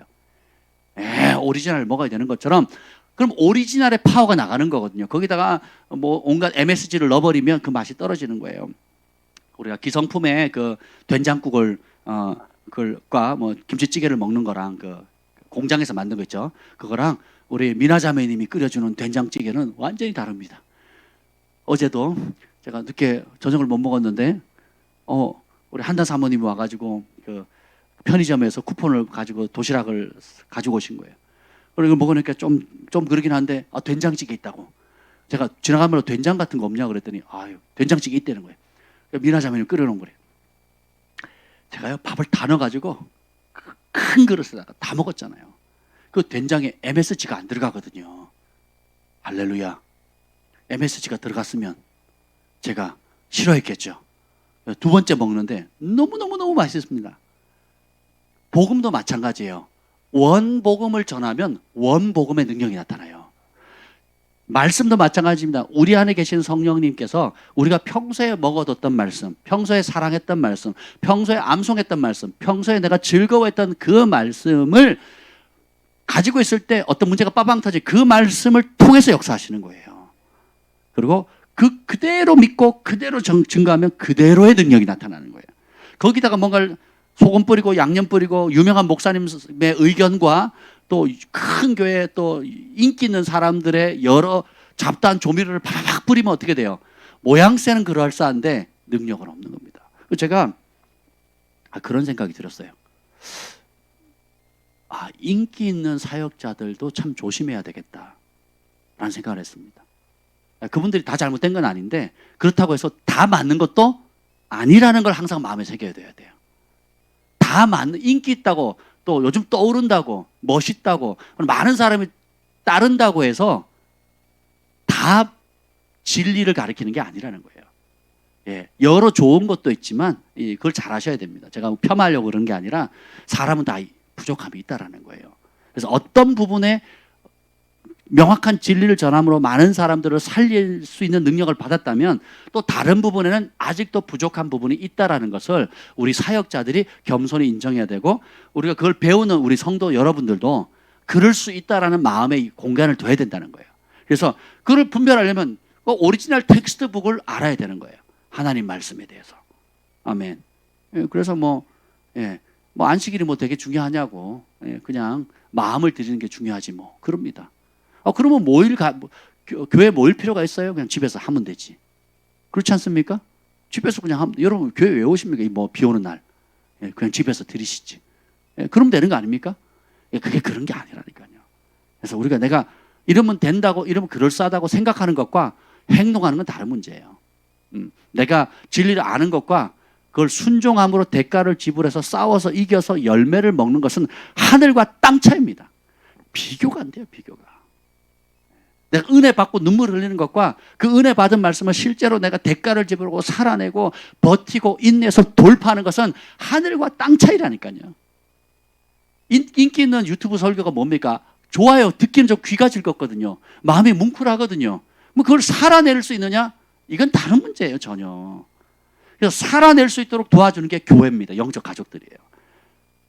넘어졌을 때는 같이 끌어주고, 필요할 때는 공급해 주시고, 중보해 주고, 또 그죠? 각자 받은 은사대로 못 보는 부분들을 알려주고, 아비의 어미의 사랑을 받게 하고, 형제간에 우애 있게 하고, 그리고 내 부족한 부분들이 같이 공동체 생활을 하면서 깨어지고, 그렇죠? 그렇게 하는 겁니다. 이게 굉장히 중요한 거예요. 그래서 여러분이 어떤 문제가 딱 터졌을 때 내 안에 성령께서 예수님의 말씀이 생각나게 하는 은혜가 있다면 여러분의 삶은 완전히 달라집니다.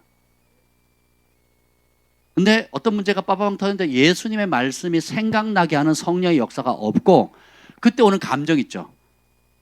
분노라든지 혹은 두려움이라든지 혹은 위축된다든지 혹은 앞이 막막하든지 그렇죠? 예. 그런 감정이 내 모든 마음을 사로잡는다면 여러분들은 마음의 중심이 예수님께 가지 않는 겁니다. 그래서 우리의 모든 마음의 중심을 예수님께로 대이동을 시켜야 돼요. 이 작업을 하는 게 성령님의 역사입니다. 그래서 여러분들이 특히 이제 그 교회에서 봉사하잖아요. 땀 흘려서 여러 많은 분들이 보이지 않게 숨은 봉사를 합니다. 근데 그 봉사가 마음의 방향이 다른 곳에 가 있다면, 예수님이 아닌 다른 곳에 가 있다면, 그거는 추한 겁니다.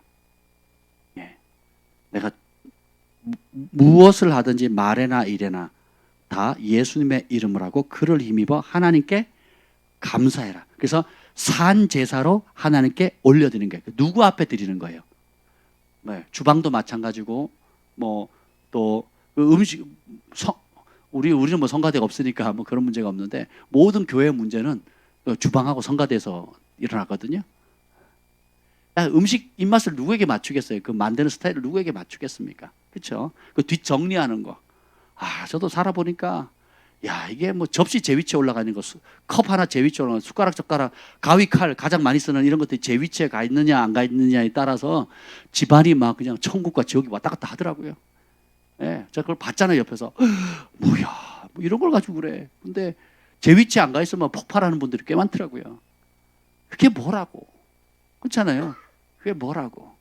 그것 때문에 내 말을 안 들으니, 어른 말을 무시하니, 뭐 자존심 상하느니, 내가 그러려고 키웠냐, 뭐 이러면서 막 그걸 자존심 문제로 또 끌고 가요. 버릇없다 그러고 막 이제 그러면서 이제 막 팍. 예, 어려서 그렇습니다. 어려서 추하잖아요. 좀 추하지 않습니까, 여러분? 지나가 보면 그게 뭐라고 별거 아니잖아요, 그죠? 예, 마찬가지입니다. 우리가 하나님 앞에 우리의 모든 중심이 주 앞에 하는 훈련을 계속 하는 거, 이게 진짜 신앙생활인 겁니다. 보면 27절 읽어보겠습니다. 27절 시작. 평안을 너에게 끼치노니 곧 나의 평안을 너에게 주노라. 내가 너에게 주는 것은 세상이 주는 것과 같지 아니하니라. 너희는 마음에 근심하지도 말고 두려워하지도 말라. 아멘. 평안을 예수님이 주고자 하는 게 뭐예요? 평안이거든요. 그러면 예수님이 주고자 하는 걸 우리가 받아야 되겠죠. 주님 평안 말고요. 평안 말고 지금 이 사업 잘 돼야 된다고요. 주님 평안 말고 우리 아들 잘 돼야 돼요. 지금 사업 말고 지금 사업이란다. 평안 말고 하늘의 평안 좋긴 한데 그게 뭐 손에 잡히는 것도 아니고 뭐 그렇잖아요. 뭐 당장 잡히는 게 아니잖아요. 그러니까 지금 내 눈에 좀 잡히는 거 좀 어떻게 좀 해주세요. 새 차를 주시든지, 아니면 집을 한 채 주시든지, 아니면 좀 이게 계획하는 것이 잘 되게 좀 해주세요라고 우리 초점이 어디에 가요? 욕심에 가 있거든요. 근데 주님은 그게 아니다. 모든 행복의 근원이 평안할 때 오는 거거든요. 평안할 때 들려지는 음성이 주님의 음성입니다. 평안해야 분별력이 생겨서 옳고 그름을 분간하게 돼요. 평안이 깨지죠. 다 된 밥에 재뿌립니다. 평안이 깨지죠. 혈기와 분노로 인해 가지고 온갖 동물을 쏟아내고, 그러니까 지금까지 수년간 해왔던 모든 것들이 하루아침에 다 잃을 수도 있다는 건데요. 근데 평안하죠. 그러면요 두각을 드러냅니다. 평안하면 은총이 임합니다. 내가 요동치 않는 견고한 모습을 보이면 사람이 신뢰를 해요. 신뢰를 얻잖아요. 그러면 총애를 입게 되고, 총애를 입게 되면 사람이 내 노력으로 갈 수 없는 자리에 올라가게 되면 승진이 오게 되는 거예요. 이 평안 안에 담겨 있는 이것은 어마어마합니다. 이 평안이 히브리어로 뭐예요? 샬롬이잖아요. 샬롬을 다른 말로 천국이라고 하는 겁니다. 천국. 천국에 있는 죄 없고 은혜가 가득한 상태가 샬롬이거든요. 샬롬. 근데 주님께서 뭘 주신대요? 샬롬을 주고, 내가 너에게 샬롬을 주노라. 이 샬롬의 가치를 알아야 사모하겠죠. 여러분 샬롬 받으실래요? 100만 원 받으실래요? 전 둘 다 받을 거예요. 샬롬 하면 막막한데, 막연한데 1000만 원 주겠다 그러면 야, 난 1000만 원 받겠다 이러거든요. 가치를 몰라서 그런 겁니다. 주님께서 뭐예요? 성령님 오시면 샬롬을 준다 그러거든요. 그럼 이 평안이 있으면 스트레스 안 받아요. 제가 얘기했잖아요. 저 10분 15분 이상 스트레스 안 받는다고. 받아봤자 뭐 해결이 돼요, 안 돼요? 내가 밤새 씨름한들 뭐 해결되겠습니까? 그 시간에 차라리 뭐예요? 기도하거나 찬양하거나 하나님께 올려드리면 되는 거지. 그걸 왜 내가 가지고 있어요? 그래서 저는 제 어머니가 가끔씩 그런 얘기를 해요. 야야, 너는 진짜 속도 없다. 뭐 그게 무슨 말이에요? 그러면 너는 걱정이 없다고. 걱정이 맨날 좋댄다. 제가 전화하면 저희 어머니는 맨날 언제 전화하니 걱정되면 전화하시거든요. 근데 저는 저 잘 지내고 있어, 행복해요. 그러면 야야, 너는 속도 없다. 맨날 좋댄다. 맨날 걱정 없댄다. 그럼 뭐 맨날 걱정하고 살기를 원하세요? 맨날 염려하고 살기를 원하세요? 맨날 전화 올 때마다 엄마 나 죽을 것 같아요. 뭐 왜 날 낳으셨어요? 차라리 안 태어났으면 좋았을 뻔했을 텐데 뭐 이러고 전화를 한다 그러면 부모님이 좋아하시겠냐고요. 제가 평안하다, 기쁘다, 감사하다 얘기하는 그것도 힘들어하세요. 왜 그러셨어요? 어젯밤 꿈을 꿨는데 악몽을 꿨어. 뭐 네가 요즘 상태가 안 좋은 것 같아. 그런 거니? 아니요. 예, 그러면 내 꿈이 맞는데 막 이러죠. 여러분 꿈을 믿으실래요? 말씀을 믿으실래요? 이렇게 우리가 복잡한 것 같아도 사실 신앙생활이라는 게 그렇게 어렵지 않습니다. 내 말이 너무 멀어서 바다 끝에 있어서 가져올 것도 아니고 하늘 꼭대기에 있어서 올라가서 가져올 것도 아니다. 내 말이 너 입에 마음에 너무 가까워서 순종하기 쉽다 그랬거든요. 문제는 내가 그 가치를 모른다는 거, 관심이 거기에 가 있지 않다는 거. 근데 관심을 갖게 되면 이 약속의 말씀을 가치를 딱 발견하면요, 그걸 잡고 씨름하는 겁니다. 약복가에 강가에 야곱처럼 약속의 말씀을 딱 잡으면 그걸 갖고 씨름하는 거예요. 그러면 그 말씀이 주는 축복을 내가 누리는 겁니다. 말씀이, 내가 사랑하는 그 말씀이 나를 돕게 하시고, 태필 목음들 선포하잖아요. 제가요, 그거는요, 제가 근 40년 만에 깨달은 거예요. 그래서 그 기도 제목에 그걸 넣은 겁니다. 몇 년 전 송구영신 예배 때 하나님 주신 말씀이거든요. 시편 119편 그 마지막 쪽에 나오는 말씀이거든요. 내가 사랑하는 그 말씀이 나를 돕게 하옵시고. 여러분이 하나님의 도움을 받으려면 하나님의 말씀, 약속하신 그 말씀을 사랑하셔야 돼요. 내가 사랑하는 그 말씀이 나를 도와요. 그러니까 내가 나를 존중하는 자 내가 존중히 여기고, 나를 멸시한 자 내가 멸시한다 그랬잖아요. 그럼 우리가 하나님의 말씀을 존중히 여기는 만큼 그 말씀이 나를 존중히 여겨져요. 그러면 그 말씀이 주는 혜택을 누리게 되는 겁니다. 그 안에 부도 있고 명예도 있고 또 건강도 있고 우리가 이 땅에 필요한 모든 좋은 것들이 다 들어있는데 순서 바꾸지 말라는 겁니다. 그걸 하나님을 내가 필요한 것을 주는, 이용해 먹는 그 도구로 생각하는 삶과 그 모든 것을 주시는 그 하나님이 좋은 거예요. 주님과 다 잃어도 좋다는 거예요. 다윗처럼 다 잃어도 좋습니다. 주의 영을 거두어가지 마옵소서.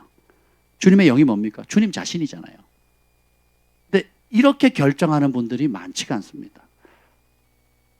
예수님이면 전부입니까?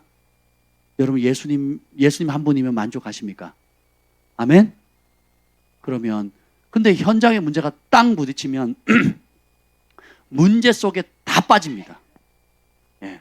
내가 계획한 대로 안 되고 내가 원하는 만큼 수입이 안 들어오고 내가 뜻한 바대로 되지 않거나 또 원수가 공격해 올 때가 되면 예수님이 전부입니다.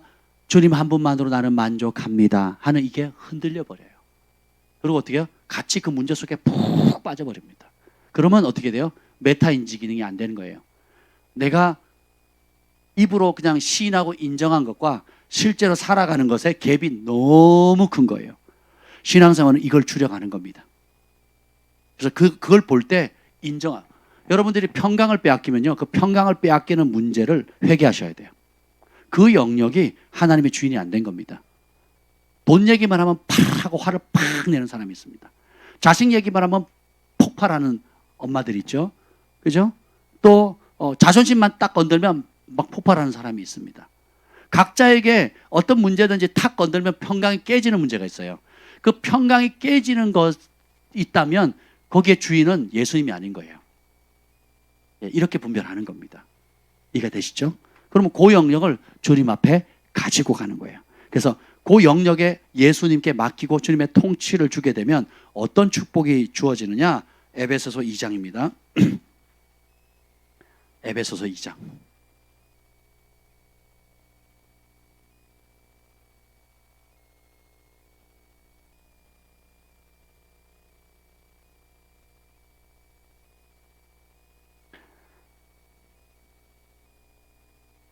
에베소서 2장 4절부터 3절부터 쭉 읽죠?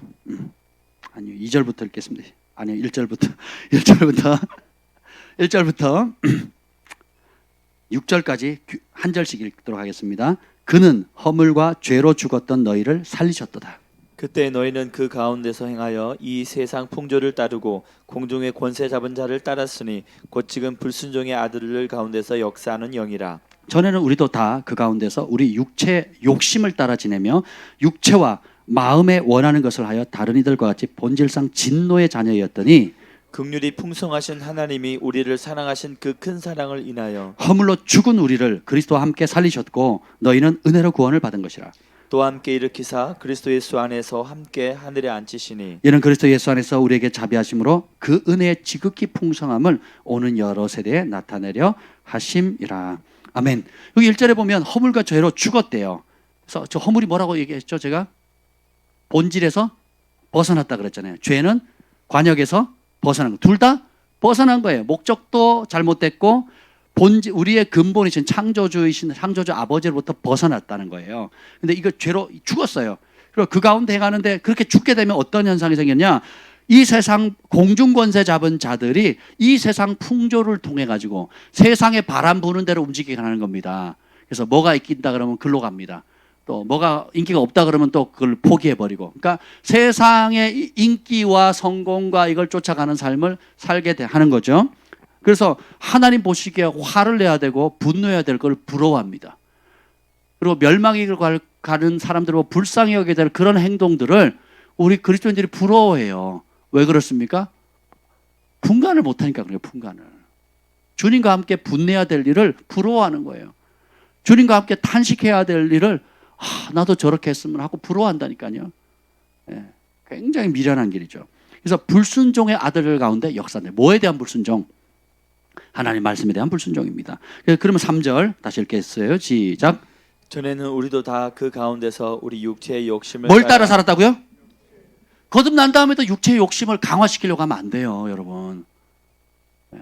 예수님 외에 내 못된 자아가 일어나서 예수님 외에 다른 것에 만족하려고 하는 마음, 이게 뭐예요? 육체의 욕심입니다. 그래서 내 기도 들어주면 우리 주님 좋은 거고, 얘 기도 안 들어주면, 내 뜻대로 안 들어주면 우리 주님 왜 그러시는 거예요? 미워, 싫어, 이렇게 되는 거죠.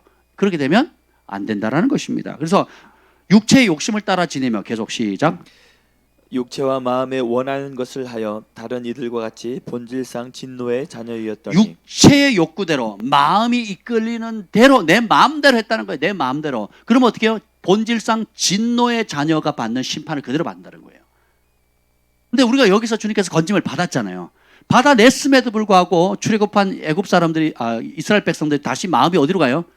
애굽으로 가는 것처럼 이미 그 은혜를 입었고 내 자아를 그리스도의 십자가 못 박아 죽었는데도 다시 어떻게 해요? 육체의 욕심을 따라 세상 성공 그대로 쫓아갑니다. 세상 명예 그대로 쫓아가고 세상 쾌락 그대로 쫓아가는 겁니다. 내 마음이 원하는 대로, 육체의 본능이 원하는 대로 본질상 진노의 자들이 하는 그 방식 그대로 돌아간다면, 그러고도 예수님이 주인이라고 고백한다면 그 주인은 도대체 어떤 주인인 거예요? 잘못된 거죠. 그렇죠? 네, 이걸 깨달으셔야 된다는 겁니다. 그래서 우리가 최고의 축복은 내 자아가 죽는 거예요. 내가 예수님과 십자가 함께 죽고, 그러면 어떻게 돼요? 어떻게 됩니까? 죽으면?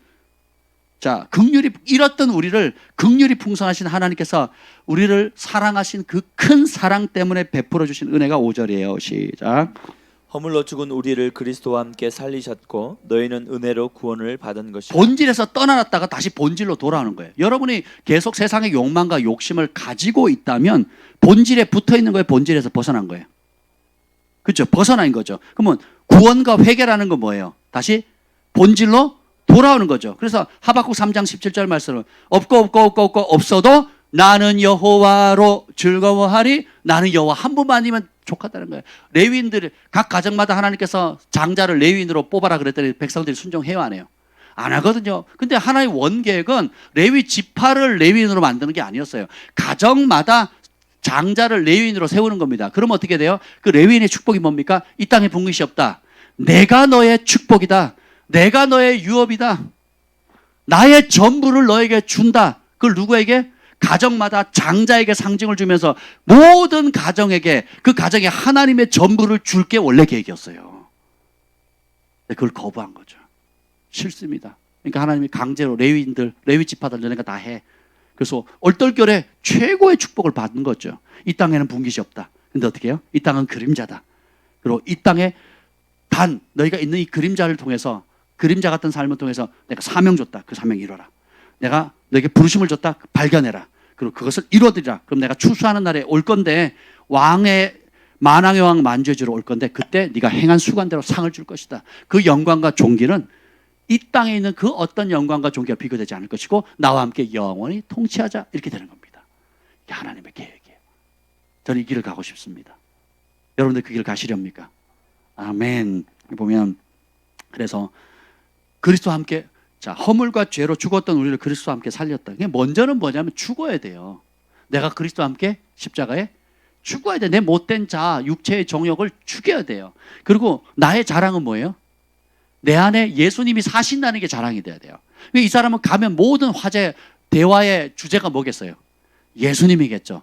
그리고 예수님의 길, 예수님의 생명, 예수님의 지혜, 예수님의 방법, 예수님의 능력, 입만 열면 뭐가 나오겠어요? 예수의 사람이 되는 거예요. 예수가 나와야 돼요. 근데 입만 열면 남자들은 정치 얘기하고, 입만 열면 여자들은 뭔 얘기합니까? 자녀, 자식 얘기하는. 어떻게 하세요? 하여튼 그렇게 돼서는 안 된다는 거예요. 정치 얘기도 좋고 자녀 얘기도 좋습니다. 근데 그 안경이 얘기가 뭐예요?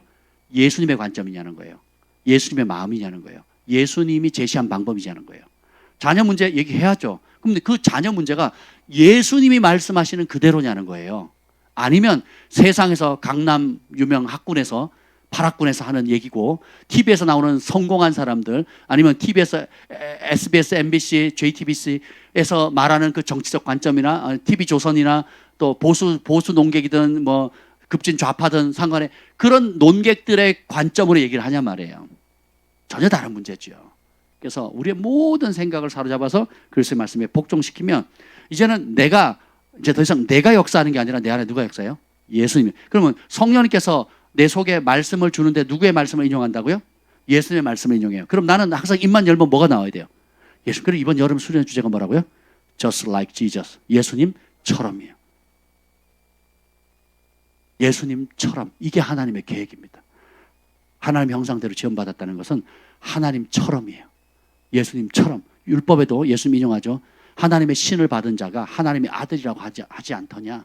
하나님의 신을 받은 자가 하나님이거든요. 하나님. 우리가 하나님처럼 만드신 거예요. 그래서 여기 보면 6절이 키워드면 6절 시작. 또 함께 일으키사 그리스도 예수 안에서 함께 하늘에 앉히시니. 함께 하늘에. 자, 예수님이 승천하고 지금 어디 계세요? 보좌 우편에 앉아 계시잖아요. 근데 우리가 예수님과 함께 죽으면 우린 지금 위치가 어디예요? 예수님과 함께 앉는 통치 자리 가는 겁니다. 그래서 내 근심 염려 대신에 평안하라라고 말씀하시는 그분 있죠. 그 주님. 그 주님이 내 마음의 왕으로 좌정하게 되면 내 위치가 바뀝니다. 어떻게 돼요? 예수님의 보좌의 위치로 올라가요. 그래서 어떻게 돼요? 왕의 권세를 행하게 됩니다. 전에는 기도가 땅에서 애걸하거나 구걸하는 기도예요. 내 자아가 죽지 않으면. 근데 내 자아가 죽고 예수님과 온전히 하나 되고 예수님이 전부인 삶이 되면 예수님과 내가 하나가 됩니다. 그러면 내 기도는 보좌 우편에 모든 하늘의 가장 높은 곳에 예수님과 함께 왕권을 가지고 선포하게 되는 거예요. 그래서 왕은 구걸하지 않습니다. 왕은 애걸하지 않아요. 왕은 최종 결정권자입니다. 명령하면 집행이 되는 거예요. 공급하라 그러면 공급합니다. 세워라 그러면 세워지는 거예요. 멈춰라 그러면 멈추게 되는 거예요. 살리라 그러면 살리는 거예요. 아멘. 그래서 그 단계에서 이제는 여러분이 직면하고 있는 문제를 왕의 권세를 가지고 예수님을 대신해서 통치하는 거예요. 예수님의 마음을 가지고 예수님의 뜻을 받들어 드리기 위해서 선포하기 전혀 다른 차원이죠. 아멘. 그럼 여러분이 사업장에서 애걸하고 구걸하는 기도에서 어떻게 됩니까? 예수님의 마음과 하나가 되어서 이 사업장에 하나님의 통치가 흘러가게 하옵소서. 그 사업장을 건드는 건 누구를 건든 거예요? 하나님을 건든 거예요. 그러니까 하나님의 은총으로 울타리를 진치고 불말과 불병거로 줄치시고 공격하려고 좀먹어가는 메뚜기야 파충이야 이런 것들을 어떻게 해요? 네가 훔쳐간 대로 7배를 갚을지어다. 예수님의 이름으로 명하노니 다 토해내라. 그럼 어떻게 돼요? 7배로 되갚아야 되는 거예요. 이게 왕의 권세거든요. 그래서 저는 예수님의 이름 가운데 만 왕들의 왕, 만 주들의 주, 이 이름을 너무너무 좋아합니다. King of Kings, Lord of Lords. 우리 주님이 그런 분이세요. 그럼 거기에 킹들, 왕들, 주들이 누굽니까? 저와 여러분이에요. 저와 여러분들. 그래서 요한계시록에 보면 1장에 예수님께서 우리를 왕과 제사장으로 삼았다 그랬거든요. 우리 개역 성경에는 나라와 제사장으로 삼았다고 번역을 했어요. 근데 킹제임스 버전이나 뉴킹제임스 버전이나 신뢰할 만한 그 다른 성경을 보면 그걸로 킹으로 번역합니다. 킹즈. 그러니까 말이 안 되죠. 나라와 제사장으로 삼았다는 게 말이 안 되잖아요. 국가가 그 생명력을 가지고 있는 건 아니잖아요. 그러니까 국가와 제사장으로 삼았다 그랬거든요. 말이 안 되잖아요. 베드로전서도 왕 같은 제사장이잖아요. 왕과 제사장이거든요. 그렇죠? 성경적으로 봐도 나라와 제사장은 말이 안 돼요.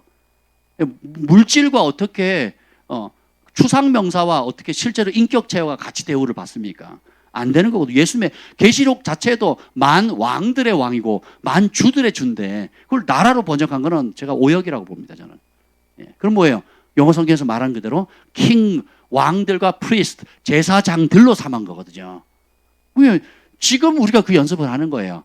그러니까 우리가 만 왕들의 왕이신 그 왕권에 복종하지 않는다면 우리가 왕위를 받을 수가 있겠어요, 없겠어요?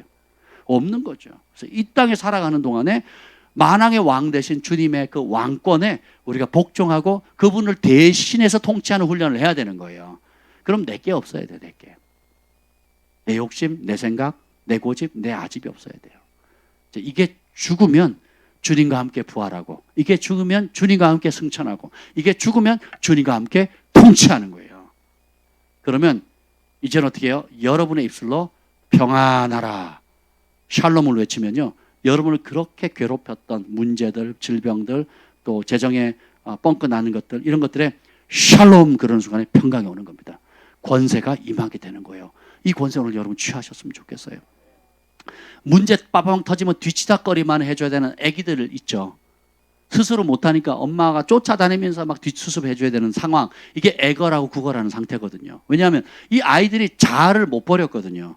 엄마 아빠가 시켜도 그렇게 말해도 안 들어. 그러니까 자꾸 일 저지르고 엎지르고 깨고. 그러니까 엄마 아빠는 뒷수습해야 되는 거예요. 그러니까 수습을 한들 100번 1000번을 한들 해결이 됩니까, 안 됩니까? 그 아이가 자라서, 그죠? 잘 성장해서 자기 마음의 중심을 온전히 가꿀 때, 스스로 자기 앞가름을 hər 때 뒷수습이 안 되는 거잖아요. 그죠? 마찬가지입니다. 우리가 문제 터질 때마다 주님 앞에 애걸하고 구걸하면서 이 문제 해결했어요, 저 문제를 했어요. 그게 주인이 누구라는 뜻이에요? 내가 주인이란 뜻이거든요. 왜 내 뜻대로 안 해주시냐는 거예요. 왜 내가 가고자 하는 대로 그 방향을 이끌어주지 않느냐. 모든 삶의 주인이 누구예요? 나라는 거죠. 나라는 이 자아를 고쳐 쓰는 게 아니라 그랬잖아요. 어떻게 해요? 죽여야 돼요. 그리고 어떻게 해요? 아버지의 영으로 충만해야 되는 겁니다. 이 내 자아는 고쳐 쓰는 게 아니라 버리는 거, 쓰레기통에 갖다 버려야 돼요. 그리고 어떻게 해요? 아버지의 영을 보면 새로운 피조물이 되는 겁니다. 그래서 그분의 영이 이끄는 대로 온전히 받들어들이는 삶. 그러면 그분과 함께 통치하는 겁니다. 그러면 여러분의 입술의 권세가 달라져요. 이제는 구걸하고 애결하는 게 아니라 왕권을 가지고 샬롬 하는 손에 평강이 오는 겁니다. 참 우리 그 사역을 하다 느끼는 참 기쁨 중에 하나가 뭐냐면 말도 안 되는 일이 말이 됩니다. 예를 들면 아무리 뭘 뚫으려고 해도 사업이 안 돼요. 근데 목사님 와서 기도해 주세요. 그래서 예수님의 이름으로 될지어다 돼버리는 거예요. 재정의 물꼬가 꽉 막혔어. 이게 빨리 시간 내에 제한된 시간에 와야 되는데 안 오는 거죠. 근데 축복합니다. 예수님의 이름으로 풀어질지어다. 풀어져 버리는 거예요. 도저히 승진하거나 도저히 거기에 합격할 수 어떤 그 자리에 들어갈 수 없는 자리인데 그것에 주의 은총이 임할지어다 그러면 그 길이 열려버리는 거죠. 할렐루야. 그게 뭐 제가 뭐 제 욕심 따라 하면 안 되죠. 그게 제 생각 따라 하면 안 되죠. 근데 때때로 성령께서 말씀을 내 안에 말씀을 준다 그랬잖아요. 모든 걸 가르쳐 주시고 예수님이 하신 모든 생각을 떠오르게 하신다 그랬잖아요. 그런 역사들을 제가 듣게 되고 선포하게 되면요, 그때는 내 말이 아니에요. 박철수의 말이 아닙니다. 누구 말입니까? 내 안에 계신 예수님의 말씀이 되는 거예요. 그러면 그것이 좌우의 어떤 날씬검보다 반석을 깨뜨리는 쇠방울이처럼 강력하게 역사하는 거예요. 치유도 일어나고요, 재정의 공급도 오게 되고요, 놀라운 일들이 일어나게 되는 겁니다. 그 차이가 뭘까요? 똑같이 결론은 복을 받는 것 같은데 차이는 뭔가요? 마음의 중심에 대이동이 일어났는가 일어나지 않았는가 차이야. 내 마음이 세상 애굽에 여전히 그대로 묶여있는 채로 하나님께 구하는 삶인가, 아니 내 마음의 중심이 예수님께로 온전히 고정되어 있는가의 차이입니다. 오늘 이 밤에 여러분의 마음의 중심에 대이동이 일어나기를 예수님으로 축복합니다. 그래서 예수님과 함께 통치하고 여러분이 이제는 예수님의 마음과 뜻을 알아서 그분의 뜻을 받들어서 샬롬, 모든 폭풍이 있는 곳마다, 문제가 있는 곳마다 샬롬, 평안할지어다, 평안하라, 예수님의 이름으로 잠잠하라 할 때 잠잠해지는 이런 특권이 부러지기를 축복합니다. 아멘. 기도하겠습니다.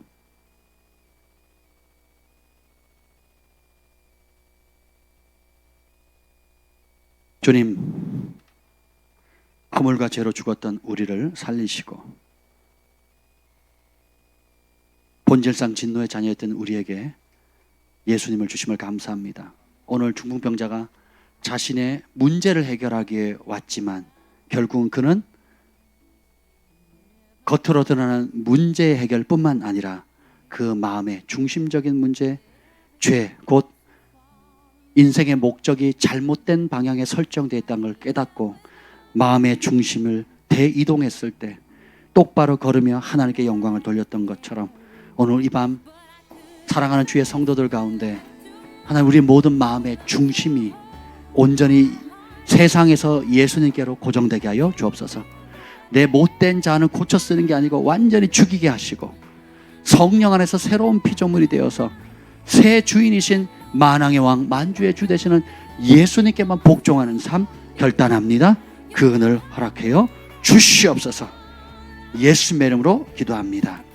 아멘. 우리 다 함께 두 손을 높이 들고 주님 내 마음의 중심에 대이동을 합니다. 주님만이 내 삶의 주인 되게 하옵소서. 문제를 해결해 주시는 분이 아니라 하나님 문제를 해결받고자 하는 삶의 신앙생활이 아니라 문제를 해결해 주시는 그분이 나의 전부가 되게 하옵소서. 예수님이 나의 방패시고 나의 전부이시고 나의 기업이십니다. 예수님이 나의 전부입니다 라고 마음에 우리 함께 모시면서 주의 이름을 부르시고 기도합니다. 주여